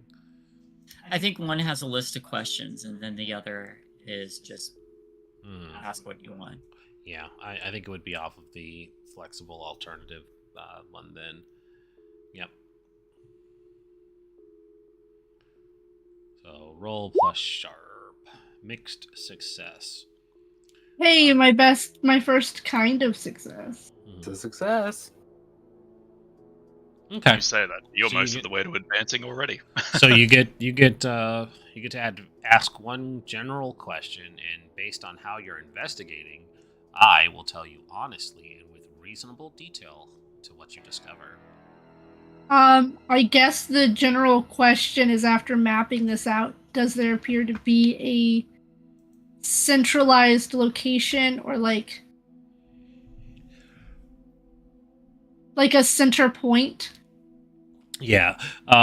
Triangulation isn't the right word, but I think you're like trying to see if they all correlate from if it like radiates out from a central area to spring up those attacks.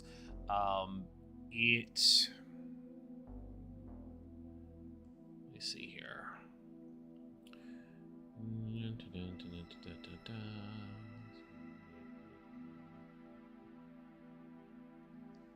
I also include the sheriff's house. Mm-hmm. There was another location that I'm looking for. Give me 1 second.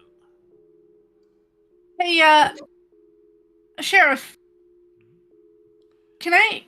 is he wearing long sleeves? I'm assuming he probably is. Yeah. You want to push up your sleeves for me for just a minute? He rolls them up, and he doesn't have a cut on his arms. He does not. So there does seem to be, at least from like you're seeing like the big brain energy math numbers and stuff as you're looking through this, which is funnier because as you self-described, Quinn is probably not very bright, but you do notice that there is a spot that kind of falls within the perimeter of all of the attacks. It wouldn't be like a centralized point, but they all seem to be near an area called the Forest Reserve. It's just a patch of nature that exists near the town square that is dedicated to just having this large crops of forested area that is not targeted by lumber or anything, and it's basically like the park, but it's just largely left to nature, and people can go there and walk and stuff. There may have even been one victim that was attacked there itself on the nature trail, but that seems to be an area within proximity of all the other things, including the sheriff's house. All right. I'm gonna distract the sheriff for like another 5 minutes because I don't know how much time John is gonna need. I'm just asking like weird questions now, like different uses for handcuffs and. What does purple taste like? What does purple taste like? Yeah. Okay. So you're just kind of killing time then. Yeah. Okay. So is there anything else you all want to get information from here, or are we largely done investigating this area? There is one thing I'd like to do after taking the trash out. Mm-hmm. I would like to see if I can cast a ward on this house here, or would that be big magic? If it's big magic, I can't do it. I would need more time for that, I imagine. So, tell me how your magic works and what you're hoping to do. My magic is from as a monstrous, I believe is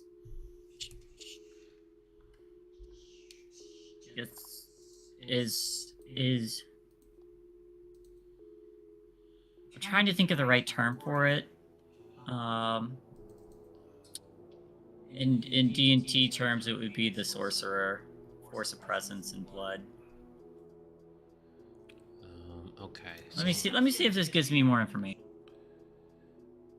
Everyday spells and rituals of the use magic basic are enough. Big magic covers everything more powerful, such as bringing someone back from the dead or opening a portal to another dimension. Big magic is both more powerful and more dangerous than basic use magic. It doesn't sound like it would be big magic. Yeah, I see. I can use my magic to bar a place or portal to a specific person or a type of creature. But we don't really know what this is, so... You can still attempt it. I could. I'm gonna try to I probably, after throwing the trash out, I probably just bite my hand or something and do like a little tiny circle somewhere just to keep it hidden, and just do a little place to bar it from malevolent spirits. So we're going for spirits, like ghosts and stuff. Yeah, particularly malevolent ones. Okay. Yeah, go ahead and give me a use magic roll.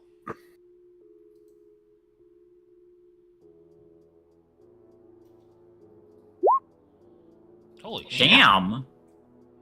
Look at you with double sixes. Yeah. Okay, so if you get a 10 plus, the magic works without issues. Choose your effect, which you said you wanted to bar a place or portal from a specific creature type, which would be malevolent spirits.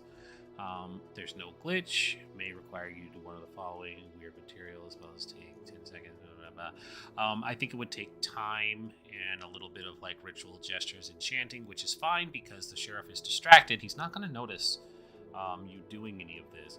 But sure enough, you take the time to work this magic.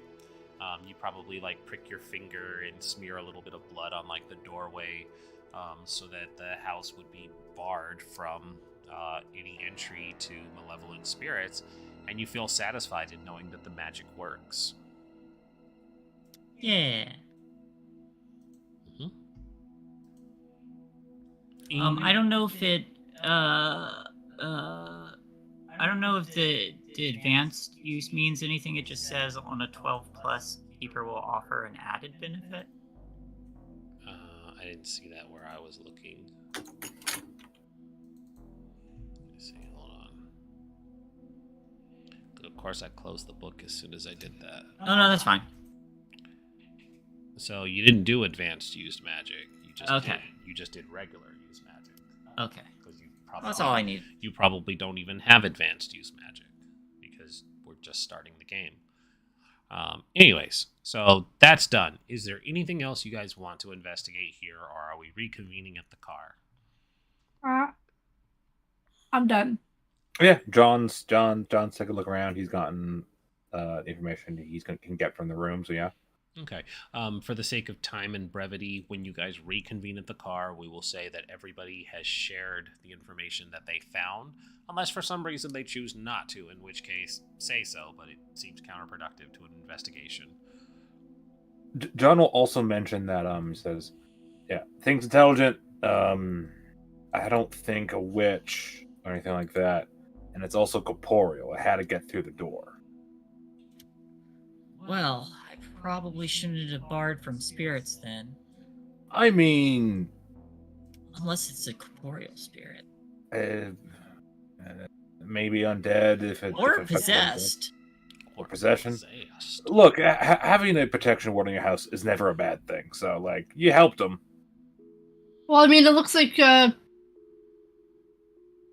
forest might be the way to look for now, but Sheriff didn't have any marks on his arm. But if all of this happened last night, maybe we can check out the forest today. And if we don't find anything out, we can tail the sheriff tonight. Could we be investigating two separate instances or two separate creatures?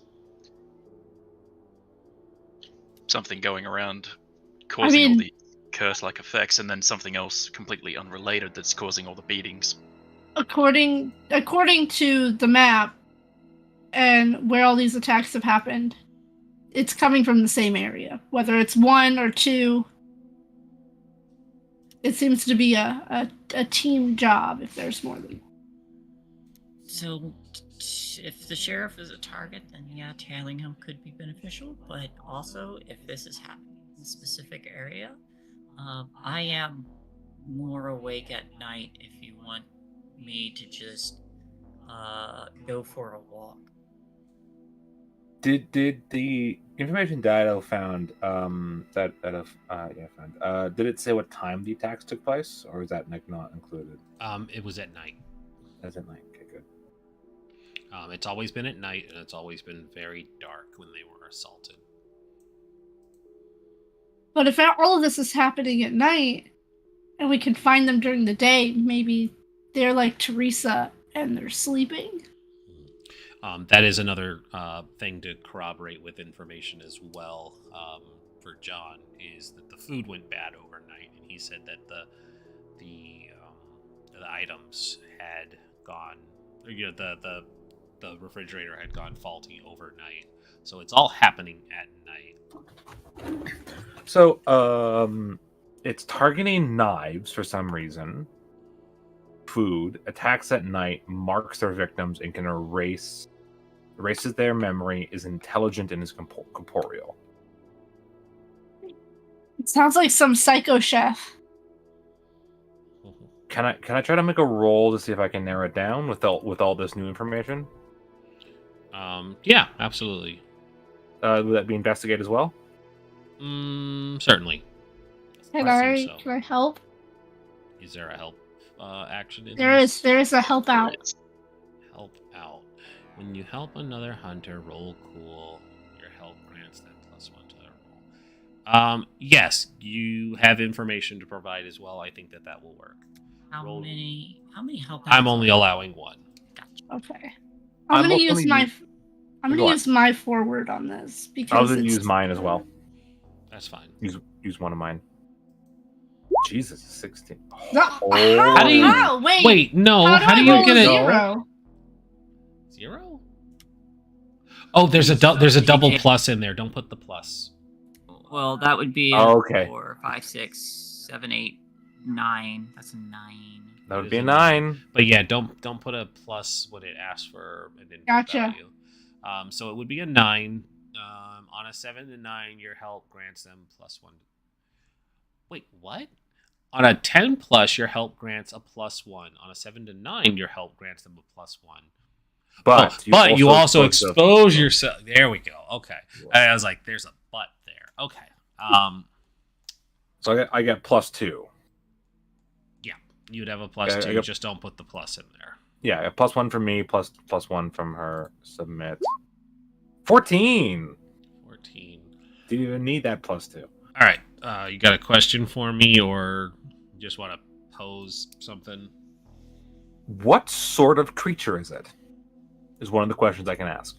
It's starting to sound like you're dealing with the Fae. I fucking knew it. It was the knives thing. What can hurt it? What can hurt the Fae? Iron. Fucking right. I have a cold iron sword. Beautiful. So John, hearing everything, says, shit. We're dealing with something fairy. We're doing some Fae bullshit. God fucking hell. What are we talking about? Red caps? I don't know what exactly what, but the thing is sounding. I don't know what specifically. Pixie, leprechaun, fucking red cap. Fucking I don't know. Fucking could be Puck himself, but we need iron. Cold iron. I have that sword back at the cabin. But it makes sense, the forest and everything like that. Shit. What do we need to keep an eye out for? A ring of mushrooms? Ring of mushrooms, don't go in it. It's 2023. I've rethought my stance on getting abducted by the Fae. I'm glad to hear that. The Fae's not great. It's not fun. You get your brain all mushed by a bunch of fairies in a weird land, and then you come back and everyone's like, "You've been gone for 30 years," but you've actually been gone for like 5. So you're 15, and it's not a good situation. I mean, So, I'm immortal, so I've been this age for what, 5-10 years now. Well, lucky you. that sounds fun. Don't get kidnapped by the Fae. They will still do things to you. I have a safe word. So- What? I don't think the Fae respect safe words. I think they're bad doms. They have to respect words. It's Fey law. They have to respect words to the T. That is a good point. I guess if you're able to get a Fae to agree to a safe word beforehand, that would save you, yes. So, Anyway. are we heading to the cabin and then the forest? It's head back. We'll grab some equipment. Anything iron that you have, or magic. Honestly, can magic hurt them? Do I know that, or do I just know iron? Mine can. Magic can generally hurt them, yeah. Cool. Yeah, anything iron, anything magic. Well, Grace. My magic can penetrate defenses. I Works. ignore That's good. armor, basically. That's good. Grace, I know that Quinn has her chain. I know that Teresa is Teresa. I can punch things with magic. She can punch things with magic. Do you have anything magic, iron?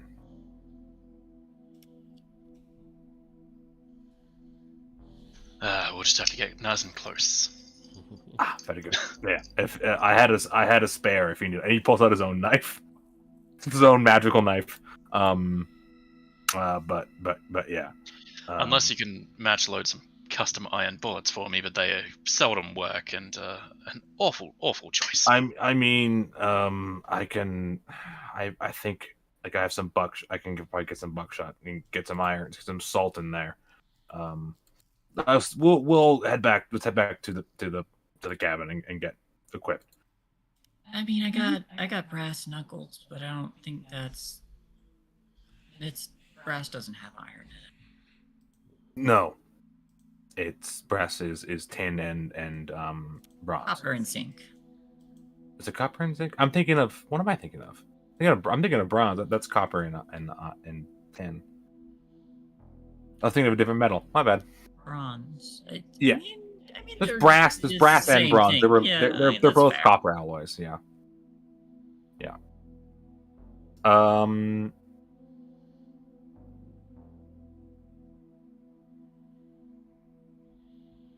Okay, yeah. If you head back, so my haven has the armory. You have a stockpile of magical and rare monster killing weapons and items. If you need a special weapon, which is highlighted, I roll a weird and see if I have it. Would I have any other like fairy killing stuff with my armory? I imagine so. You would have a good bit of cold iron that can outfit everybody because you have an armory, and we established that you guys looted a bunch of good stuff. Looted a bunch of stuff.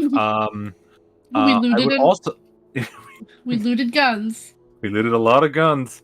So if we head back, we head down to like the bunker, and it's just like clicks on the light and said that scene from Hot Fuzz where it's just like a million guns. We're just loading up for a million guns to go out in broad daylight. No. He's gonna look through, and he's gonna. There's also like other weapons and stuff like that. But it's just sort of that vibe of just like a bunch of stuff. Then one really weird thing in the corner that he just like tells everyone not to touch. It's a C mine. Which it's fine. It's just a C mine. It's just like we live in Pence. I don't know how the fuck this thing got into the middle of the woods, but it's there. How'd this get in here? It's like the war with Canada. The war with Canada. War with Canada. What war? It was the secret war.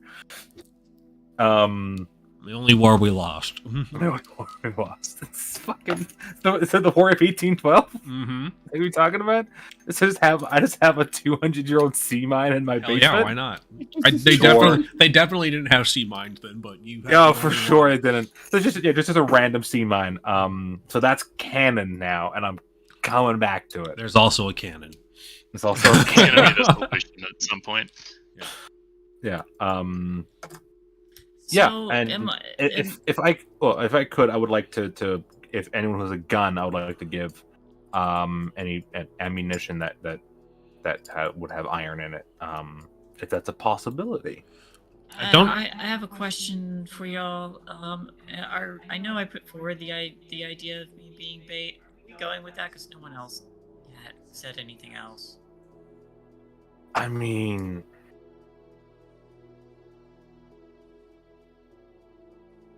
I don't know if you're the right bait. You don't really You're- know what the motivation is yet either. Like you're an immortal, you know, Monster. you're an immortal. I He mean, doesn't, they he doesn't say don't know monster. that. They're Fae. They might be able to sense it. Maybe that's even better for them. Maybe. I mean, I'm human. I mean, technically, yeah. Teresa's very human. Or Grace, excuse me. Yeah. So I would think probably the best bait would be me or Grace. Just going off of what we know for now, which I could be completely wrong. We don't know enough what they want. They could just be here to fuck with people. Well, I That's mean, not we should our still position. go check out the forest while it's still daylight. Absolutely, but everyone take your weapons, take your magic things, take your iron things. Alright, I mean, in that case, I'm gonna go take a nap until you all are ready to leave. Sure. John is going to grab shotgun ammo that has iron in it, and grab his old trusty sawn off. So for as far as ammunition goes, I don't think there'll be iron ammunition. But I think your melee weapons could have iron in them for sure. Fair enough. I was trying to see what I could get away with. Yeah. From this armory, can we find like a bow and arrow that just happens to have iron tips, or a harpoon gun? Is that something crazy old Johnny would have? Give me a D100, Felis. It's gonna be a very D100? yeah. It's gonna be a very low possibility because it's oddly specific. Sure. I have the roll weird if I need a special weapon. I have that part of the armory. Fuck yeah, roll weird. I will also say that this fairy hasn't, technically killed anyone. It's true. That is also true. On a +10, you have it, and plenty of that matters. On a 7 or 9, you have it, but only the minimum. There is a crossbow with a single cold iron tip. Best I got. Well, it'll keep us out of the shit in an emergency, so that'll do the job. Sure thing. Just keep it in backseat cover or something. John Same grabs place I his. keep my rifle. I know. Yes. John grabs his sword, which is currently wrapped in like a blanket thing, so this looks like a bundle of something. He has of course his magical dagger that's on his belt. It was once a very pretty ornate dagger of some kind, and he's modified it so it looks like a K-bar, so everyone thinks he's just a weird old veteran because he is. Then he grabs his shotgun and puts it onto the gun rack in his truck. Ah, it's a good old gun rack. Yeah. This man right here, a hillbilly. Yeah. Or a hill Johnny. Mhm. Is there anyone else looking for in the armory? If there is, now it's time to take a look. If there's not, I'll go wake up Teresa, and we can head up to the woods to look for fairies. I've been ready to go. You always are. You're out of peanut butter, by the way. I bought a jar 3 days ago. You come into my house when I'm not here and eat my food. No, you just took a really long time in the armory with Grace. Just sitting there eating peanut butter with a spoon. Yes. Beautiful. Beautiful. All the graham crackers were gone. I was gonna start them and make peanut butter graham cracker Yeah. sandwiches, but I ate the graham crackers earlier. Your miserable old man dad just taking all his food. Just all his food. That's what I do when I go to my mom's house. I eat all her food. That's what I do when I go to my dad's house. I eat all his food. Every time That's what you you're do. here, that's what I see. Yeah. Eating all Yeah, the you food. take food with you back to your house because you can't afford it. All the pig's feet. All agreed. That's not how things All go the with my hogs, mom. My mom's like, here, take this food. I like pig's food. Oh yeah, for sure that happens. Like people give me food, I just also take more. But yeah, I'll wake up Teresa. Say, all right, I think we're ready to go. Okay. Do you want like the knife, or are you good with your I'm good. I don't. gestures? Okay. Okay, so what's our next destination? The forest to look for signs of the Fae. Okay. I think. When you guys get to this forest, and actually I'm gonna do one thing because it's been a little bit of time for the investigation, so we're gonna tick this clock forward. Boop. There we go. All right. You head to this forest, the forest reserve that is situated within Pleasant View. It is slightly darker here under the heavy canopy of this forested area. The forest itself is as old as the town, which is to say it's been around for hundreds of years, and it's protected land that has not been subject to the timber industry. So all of the trees here have been able to grow and thrive since the town's founding. That being said, the trees have grown tall and thick, and it gives a perpetual shadow that hangs in the area. It's not dark per se, but the rays of light are obscured through the branches and the leaves. But here you are. There is a forest trail that you guys can take, or you can go off the beaten path to start looking for Fae-like things.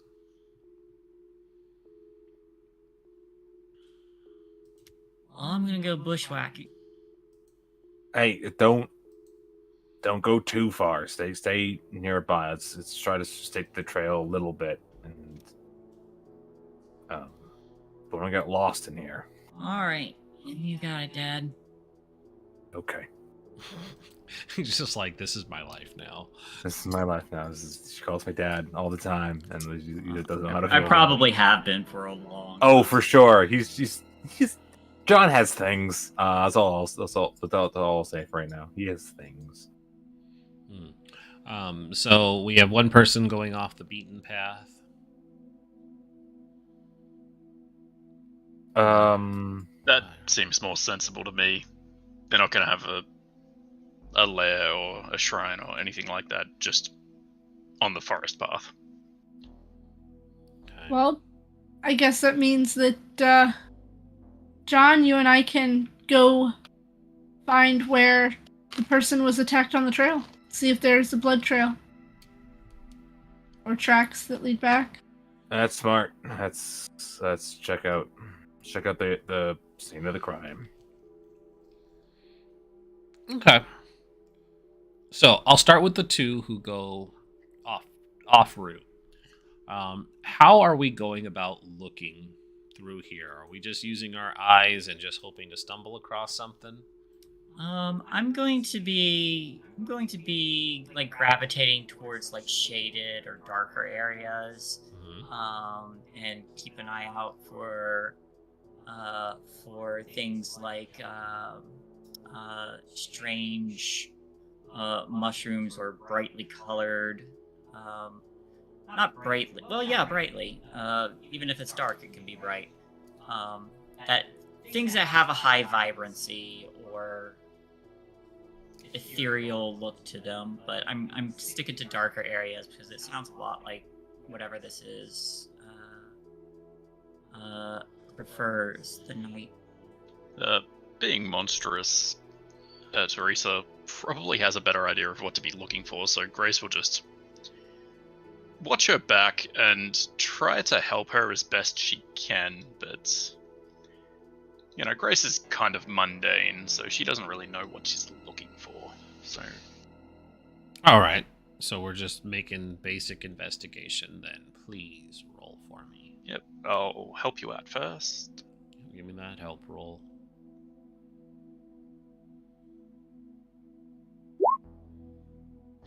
Okay, I'm helping, but I'm also in the way if something goes horribly wrong. I am making moves in the shadows. I'll use my +1 forward.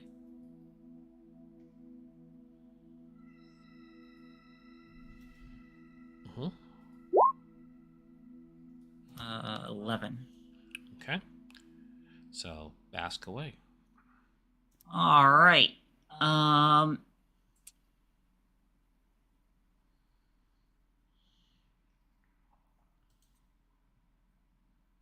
What is being concealed here?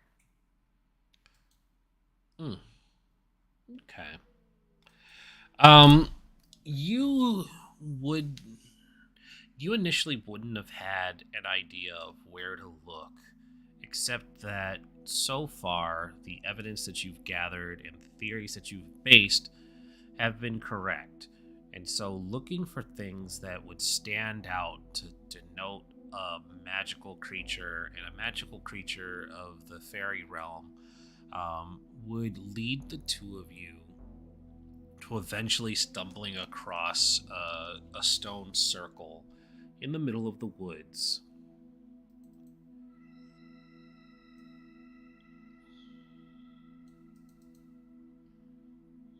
Well, this is rather ominous. It's quite ominous. I am going to. More importantly, it's an overgrown stone circle. We should have specified. I'm going to text Quinn because I know I cannot text John. Nope. Give me a D100 roll, please. Ooh, fun. Give me an ability to text roll. 90. You have no bars. What is John's Oh opinion no, the chocolate on is gone. UHF radios? You ate all the chocolate. It was not addressed before you all loaded up and left. Right. Okay, We write that down spec- for next time. We specifically had an arming up scene, and you did not include radios. Keep in mind for the future that you are all competent hunters and should have this stuff on hand. But we went into insane detail this time, so I am going to penalize you. Quinn, we fucked up. Quinn. Quinn, we fucked up. You say that like I don't fuck up on a daily basis. We didn't bring radios. She literally lost her Whose job fault today. is that? It's all of ours. You and Grace were in that armory for a long time. The walkie-talkies are on We were the table. looking for crossbow bolts, and we found one. So you and Grace fucked up. Hey, you were They there. were in that armory for a long time. Yeah, you were in that armory for a long Crossbow time. bolts. I'm not. Why does everyone think I fuck Grace? Why I'm not fucking Grace? I didn't say that. You did. But it's good to know you think about it. It's probably happened. You never know. I don't know what you expect from me. To You be guys the expect chosen way one. too much. You're literally the chosen one. You're expected to save the world. That is on you guys. That is I did not. not ask That is for this. that is not on me. I'm just making sure you have the skills to do it. I Literally stole the job from someone My, else. Yeah, you. my job is to killed save the world, not remember stuff. Yeah, you killed someone and then took their power. So Hey, It I is- was it is attacked on you. first, okay? I'm not saying you were bad. Self-defense. I'm not saying you were bad for doing it. I'm just saying that is the truth of the matter. Hey, If so it makes you feel better, she seems happy. she seemed happier. Mhm. While the two of you are discussing, you're following along the trail to look for this area where somebody had been attacked. A little ways in, about the same time that they would be coming across this stone circle, you all end up seeing that there is a playground that had been built in this area. There it is. Okay. Um, there is a large play area. There are children that are here playing. The play area itself has an elaborate and huge fairy tale fort for the kids to climb on. It's also it's known that the fort is also a hangout for the village's teenagers after dark on Fridays and Saturdays. But it's a Monday, so there's probably no teenagers around right now. But it's the middle of the day. There are children playing on this little play set and fortress. There's some swings and the little rocking horse things that are on like springs, but instead of being like horses, there's like a snail and a rabbit with horns and other strange mythical creatures that these kids would be riding on. And you recognize that amongst these like kids and stuff, there's one in particular, a young, dark-skinned boy about the age of 4, and his parents. They're playing in the like sand pit and building a little castle. You know that this is the beloved town child, Max Tilly. His mother, Mary Tilly, and their father, Samuel Tilly. There we go. Let me bring these folks up.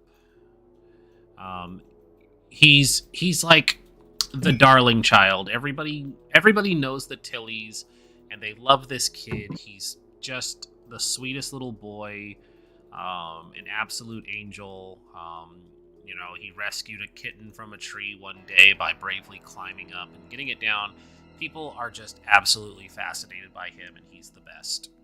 I hate that fucking kid. Yeah, he's great. Everybody loves him. What a weird thing to say about a child. Weird thing to say about a 4-year-old child. But these are the Tillys. Samuel. That's Dido's teacher side coming in. Yeah, goddamn children. But they're currently here. And that looks a little old for a 4-year-old. Listen, this is what I was told. This is the exact quote. He's a cherubic 4-year-old, charming and full of laughter. Sorry. But yeah. Charming and full of laughter, laughs evilly. The player doesn't trust the kid. Mary works. I that was a Final Fantasy X reference. Sorry. Mary works. Oh no, I got it. I got it. Bakery, in the center of town. She's tall with short hair, and doesn't have any patience for messing about. What a weird sentence. Yeah, and then Samuel, not Samwell. Samuel Tilly looks after Max in the family's home. He's an aspiring writer. He's a messy dresser, perpetually worried about something he might have forgotten to do. This guy does look like he's just a very forgetful and messy person. Yes. He's like, shit, did I remember to put pants on? He's like, yes, I did. Did you remember to put pants on? I know your feelings about it. I mean, I reluctantly put pants on. Same. Big same. Yeah. There we go. It is reluctant. So yeah, these are 3 individuals that are here amongst the more faded background faces that would be playing here. These are the notable people. You would recognize the Tillys. Tillys are here, so must not be that dangerous. That's the thing. So this whole thing is built like a fairy tale. Yeah, there's like a big fairy tale castle place. Is it like you go into the fairy tale castle thing? Or do you just like, is it like a jungle gym where you just climb on it? It's the jungle gym kind. There's like run up walkways and a little bridge, and there's like the monkey bars that you can climb across, and it has a big swirly round slide and stuff. it's like a Jabberwock's mouth that opens wide, and you slide down a like big long implied tongue type of thing, and like the staircase is its tail, and there's a castle that it's wrapped around like it's a sleeping creature. It's all very elaborate and definitely not a throwback to Wild Beyond the Witchlight. All right. Well, What? we've got fairies, and we've got a fairy tale castle. Seems a little bit. Is this where the person was attacked, or is it somewhere else? This is not where they were attacked, but it is close by. I mean, do you want to take a look around and see if we see anything? Sure, I can help you out. All right. I will investigate a mystery. Only have one. I will give them help out. How are you helping in this regard? I am looking for whatever he tells me I need to be looking for. I'm looking for It sounds like that sounds like he would be that sounds like he would be helping you in that case. So I'm gonna say no on that one. Why would he be helping me if I'm helping him find what? But he would be directing you to look at things. So that's him. Could I just you ask help her to look for phase signs, which I've probably taught her about. Yeah, but I don't think that would inquire a bonus. I think it would just be your role. Because helping would imply that you know what you're doing to make his role better. If you're getting guidance from him, you're not really helping. Fair enough.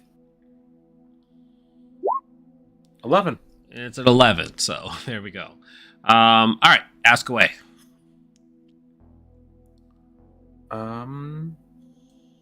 Yeah, I'm gonna look for face signs in the area.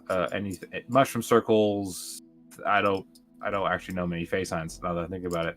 Anything that relates to the Fae and like the meat player. Anything that relates to the Fae, they could have been here. Signs that they're coming and going.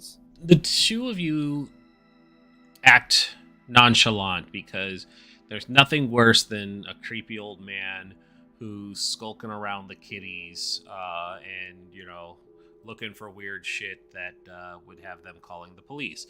So instead, you find a nice park bench to sit down and start observing. Having Quinn here helps deflect some of the suspicion of the generic parents that are flitting about watching and helicoptering their children. But what you do end up noticing, John. It's John. It's John.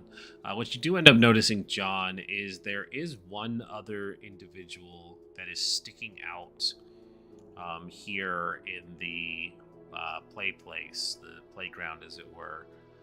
There is a girl that looks to be in the teen range.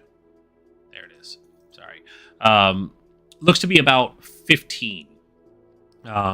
She is moving barefoot across the cedar chips that makes up the collision-free damage that a child would impose if they fell off of the jungle gym or whatever. But she's moving barefoot about these cedar chips and kind of in graceful dancing motions.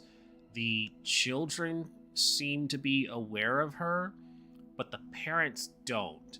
And what's strange about her is she has a very vibrant green dress, and it seems that there are flowers sewn into it, and she has a crown of lilies atop her head, and she's moving, and at one point she stops and sits down in the sand pit where Max is working on a sand castle, and she seems to be talking to him and asking him questions, and he's smiling and laughing, and the two of them are joking together and seem to be having a good time building up this nice and elaborate sand castle.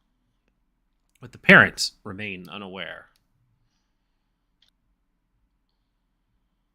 You see that? You see that.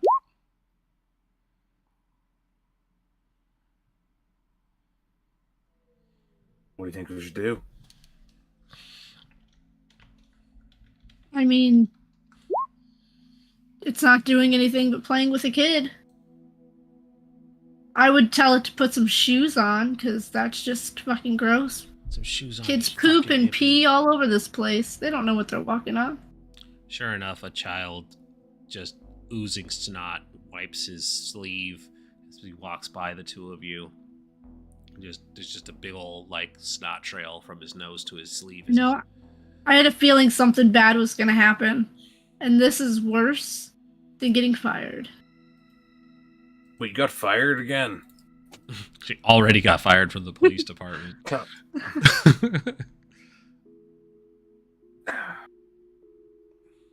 We should at least watch her, see what she does. I can keep an eye. All right.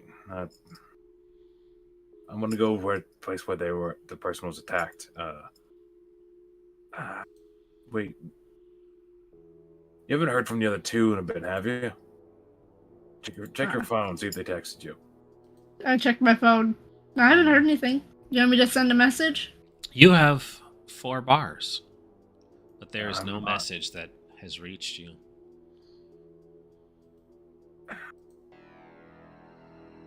I'm getting worried about them.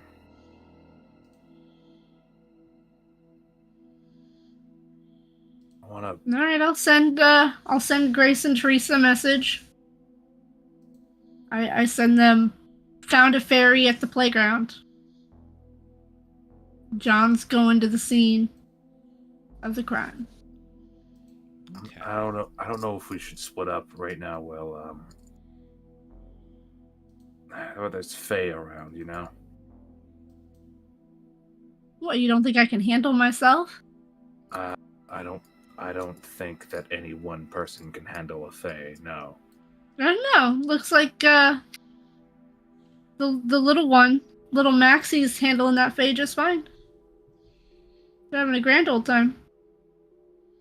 Yeah, I'm worried about the kid.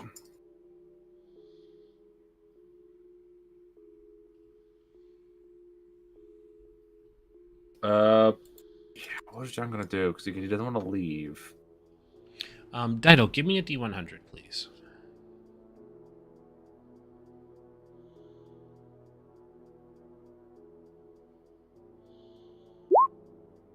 $95. Jesus. Yeah, your message still hasn't gone through. Well, it looks like your message sent, but it would not be received by them because she does not have a signal. So you're more just kind of like checking your phone, waiting for a response, and one hasn't arrived.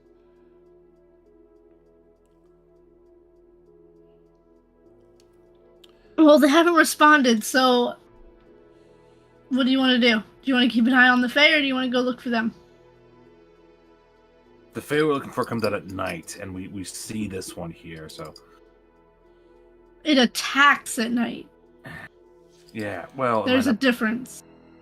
It might not be the same Fae. There are more than one type of Fae. This could be Seelie, the other one could be Unseelie. This one might know about its neighbors. Do you feel like talking to the Fae? I am not a talker. I got fired today because I backtalked corporate. So you think it's more appropriate for me, a old man, to approach 2 children alone playing in the sandbox? Absolutely. As soon as you get there, Sheriff Turner's like, "You watch yourself around the kitties." How about you come with me then? Fine.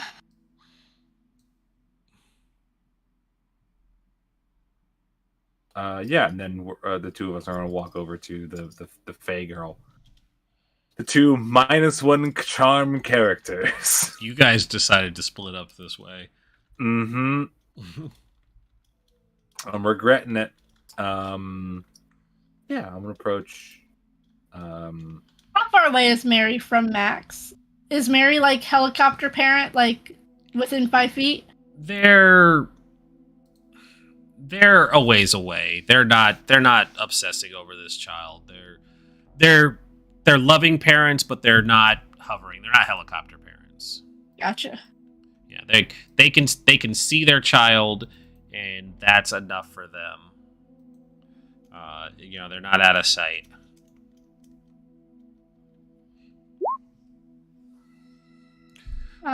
Hey, Max. Who's your friend? Max looks up at you with the smile, and he says, "Oh, hi. Wow, you're really old to be coming to play at the playground. That's that's fine. Do you want to help us build a sandcastle?" "We're building a sandcastle." And he looks up and he says, "And you can see my friend? That's so cool." Uh, Are you I the only one can. who can, or do other people not really see her? Nobody else has said they can see my imaginary friend. It's so awesome that you can see them. What's your friend's name? Why don't you introduce us? You see that this girl is staring hard at the two of you. And give her a wink. He says, That Violet, was Violet, don't be rude. Say hi. And she kind of looks at the two of you and she says, "Hi."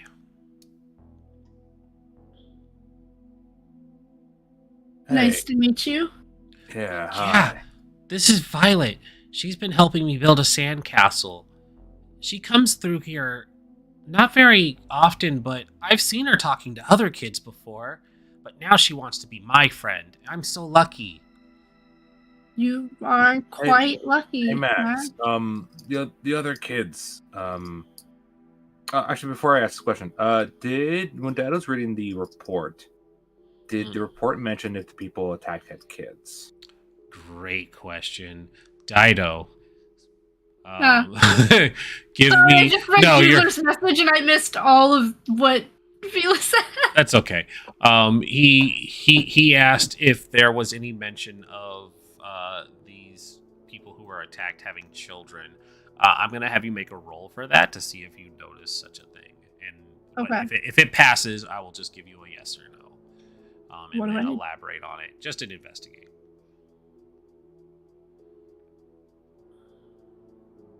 Come on. My rolls have been shit. Hey, experience! Mark experience. There you. I have almost leveled up, guys. I love it. That's great. I haven't gotten anything. It's okay. Yeah, You have had successes, so you have gotten something. You don't have to improve; you're succeeding. Yeah, you don't have to improve. You're just doing great. Miss, I'm rolling 6s and 5s all night. So you don't remember looking at any sort of information like that. It's very much a possibility. Max, however, now that he's talking to you, it seems like Mary and Sam are taking a notice to some strangers who are near their child. And Mary kind of stands up and is starting to walk towards you guys, but it's more of that, I'm going to not make a scene in front of all of the other parents, but the moment I see something wrong, she's going to go into Mama Bear mode. It's very clear. It's very clear she's in Mama Bear mode, getting closer to the two strangers talking to her child. But he says, yeah, she was talking to the other children, but she said they weren't special like I am. I'm special. Did these kids she was talking to, did their parents get hurt recently? Do you know? Violet looks at you and she says, "Why would their parents be hurt? Did they do something bad?"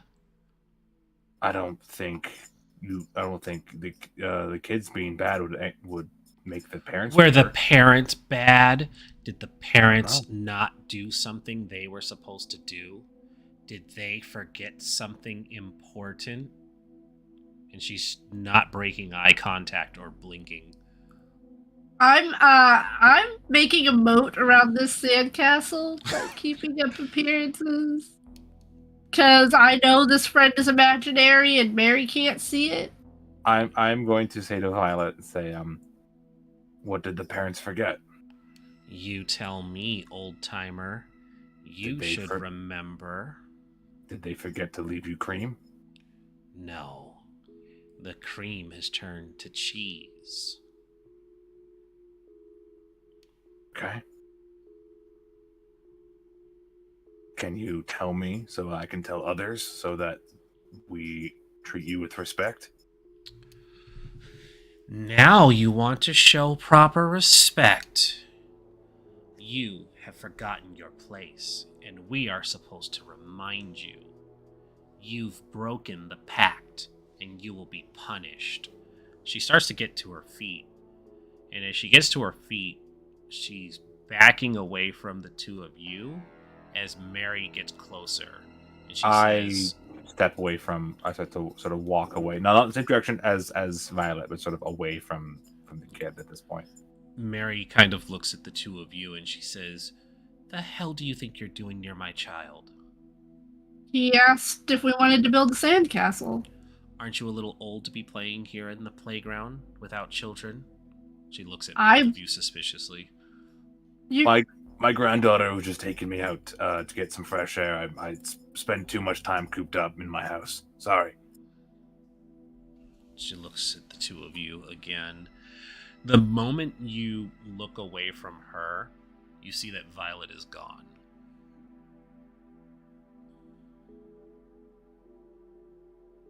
I mean, when someone asks you nicely to help them build a sandcastle, it'd be wrong even to say no. She looks past you to her son and she says, "You know better than to talk to strangers." And he says, "But Mom, they were helping me and Violet build a sandcastle." She says, "No more about this imaginary friend either. It's time for us to go." And she takes his hand and helps him up. And she says, "I don't want to see you near Max again." And she I'm walks sorry, over to her husband. Before she leaves, John says, "We're sorry if we scared you. That wasn't what we wanted to do. I'm sorry." And we'll sort of head off back towards the forest. I like how you say we, like you talk for both of us. You tell him, chosen one. You. playing the grandpa part. You go back to the forest. You go Oh back to the right, forest. yeah. This He'll moment, wait for Quinn. yeah. At this moment, we cut back to the other two at the stone circle. There's been some time without a message showing that a message has been sent or received. But as time has passed and the two of you kind of walk the perimeter of this circle, you don't see anything strange of these overgrown rock outcroppings. If you happen to step away from the stone circle, your bars come back. And it's at that moment that when the bars come back, it shows that your message never sent, but their message arrives. I will resend the message, and then send a message again saying, no signal within. Yeah, but you do get theirs, and what they said they saw. The brief warning that they saw something talking to this child indicates that their suspicions are correct. However, as the two of you are gathered around this stone circle and you pass along the message that there's no signal, you hear a voice that says, "No signal.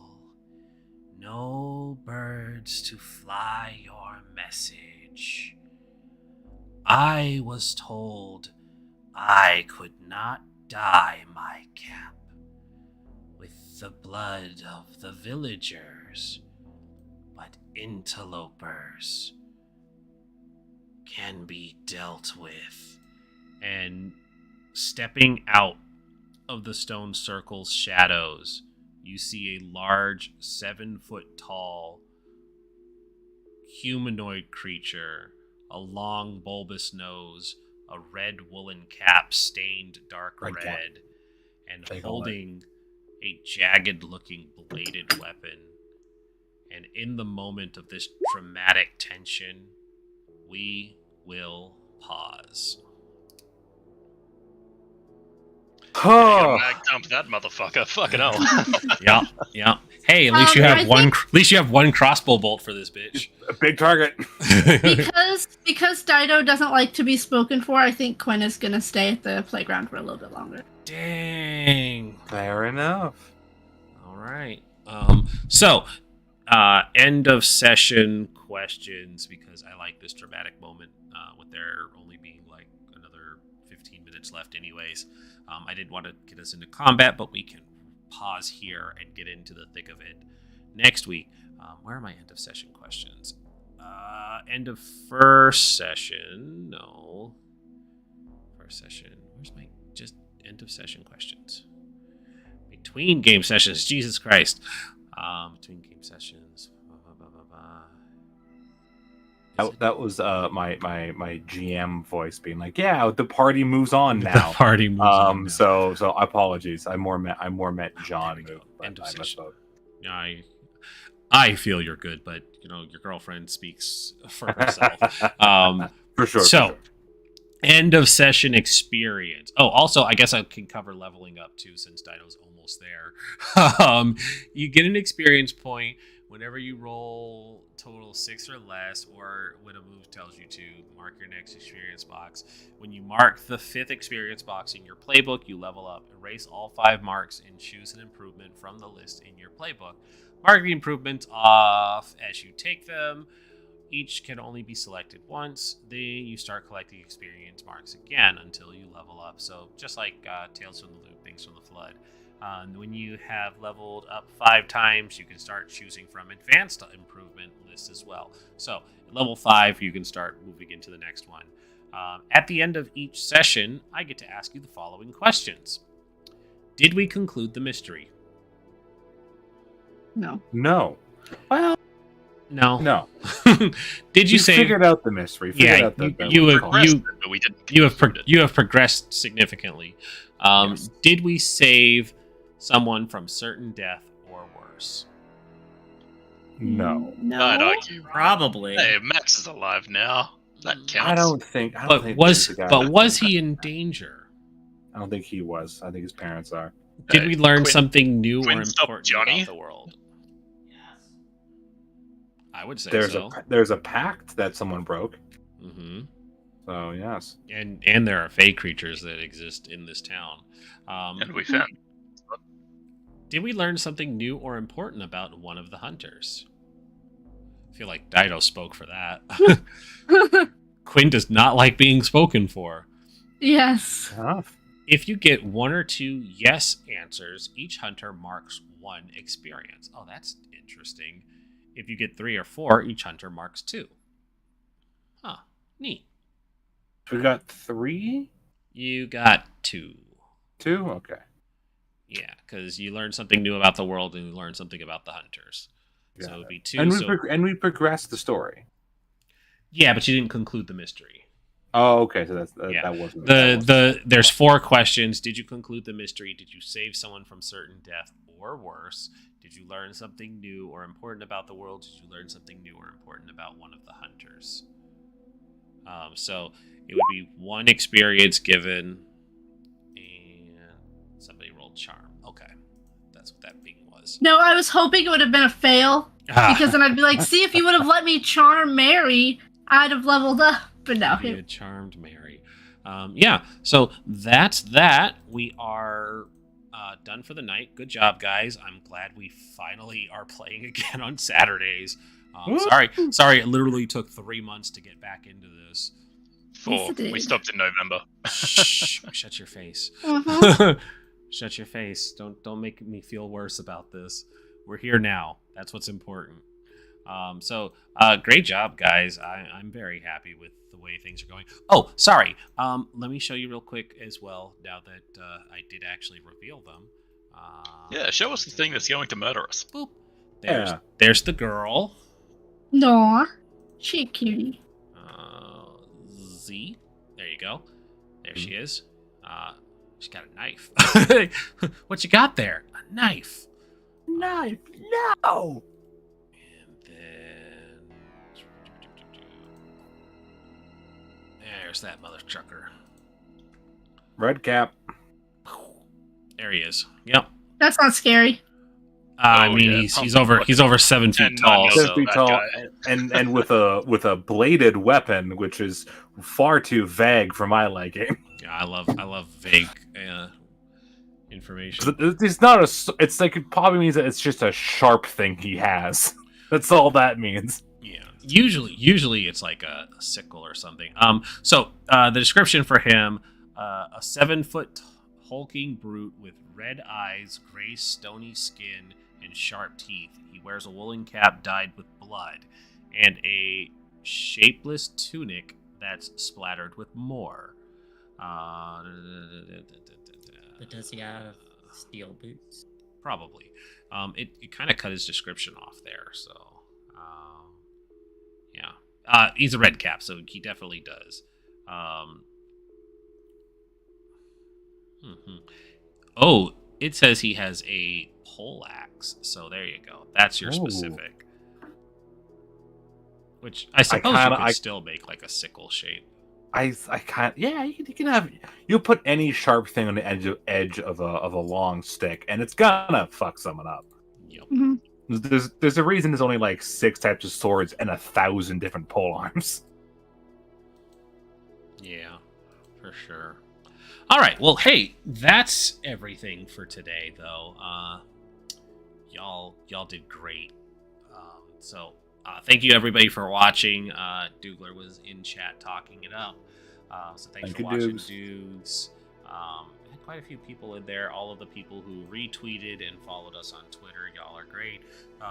This would be where I would talk about a sponsor if Factor had kept us on the list for being sponsored, but for some reason it dropped us, even though I had everything filled out and set up. So I guess Factor doesn't want a good promo.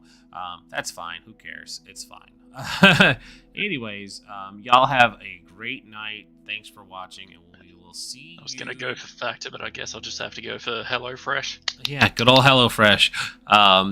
Or you could Macros money. Or you could still go to our continued sponsor, Grinding Coffee Co., for all your grinding coffee needs. The link is in the description. Yeah, we will be back tomorrow for Dresden File RPG, where Shay and I will be playing. So you can see us there, and have a great night.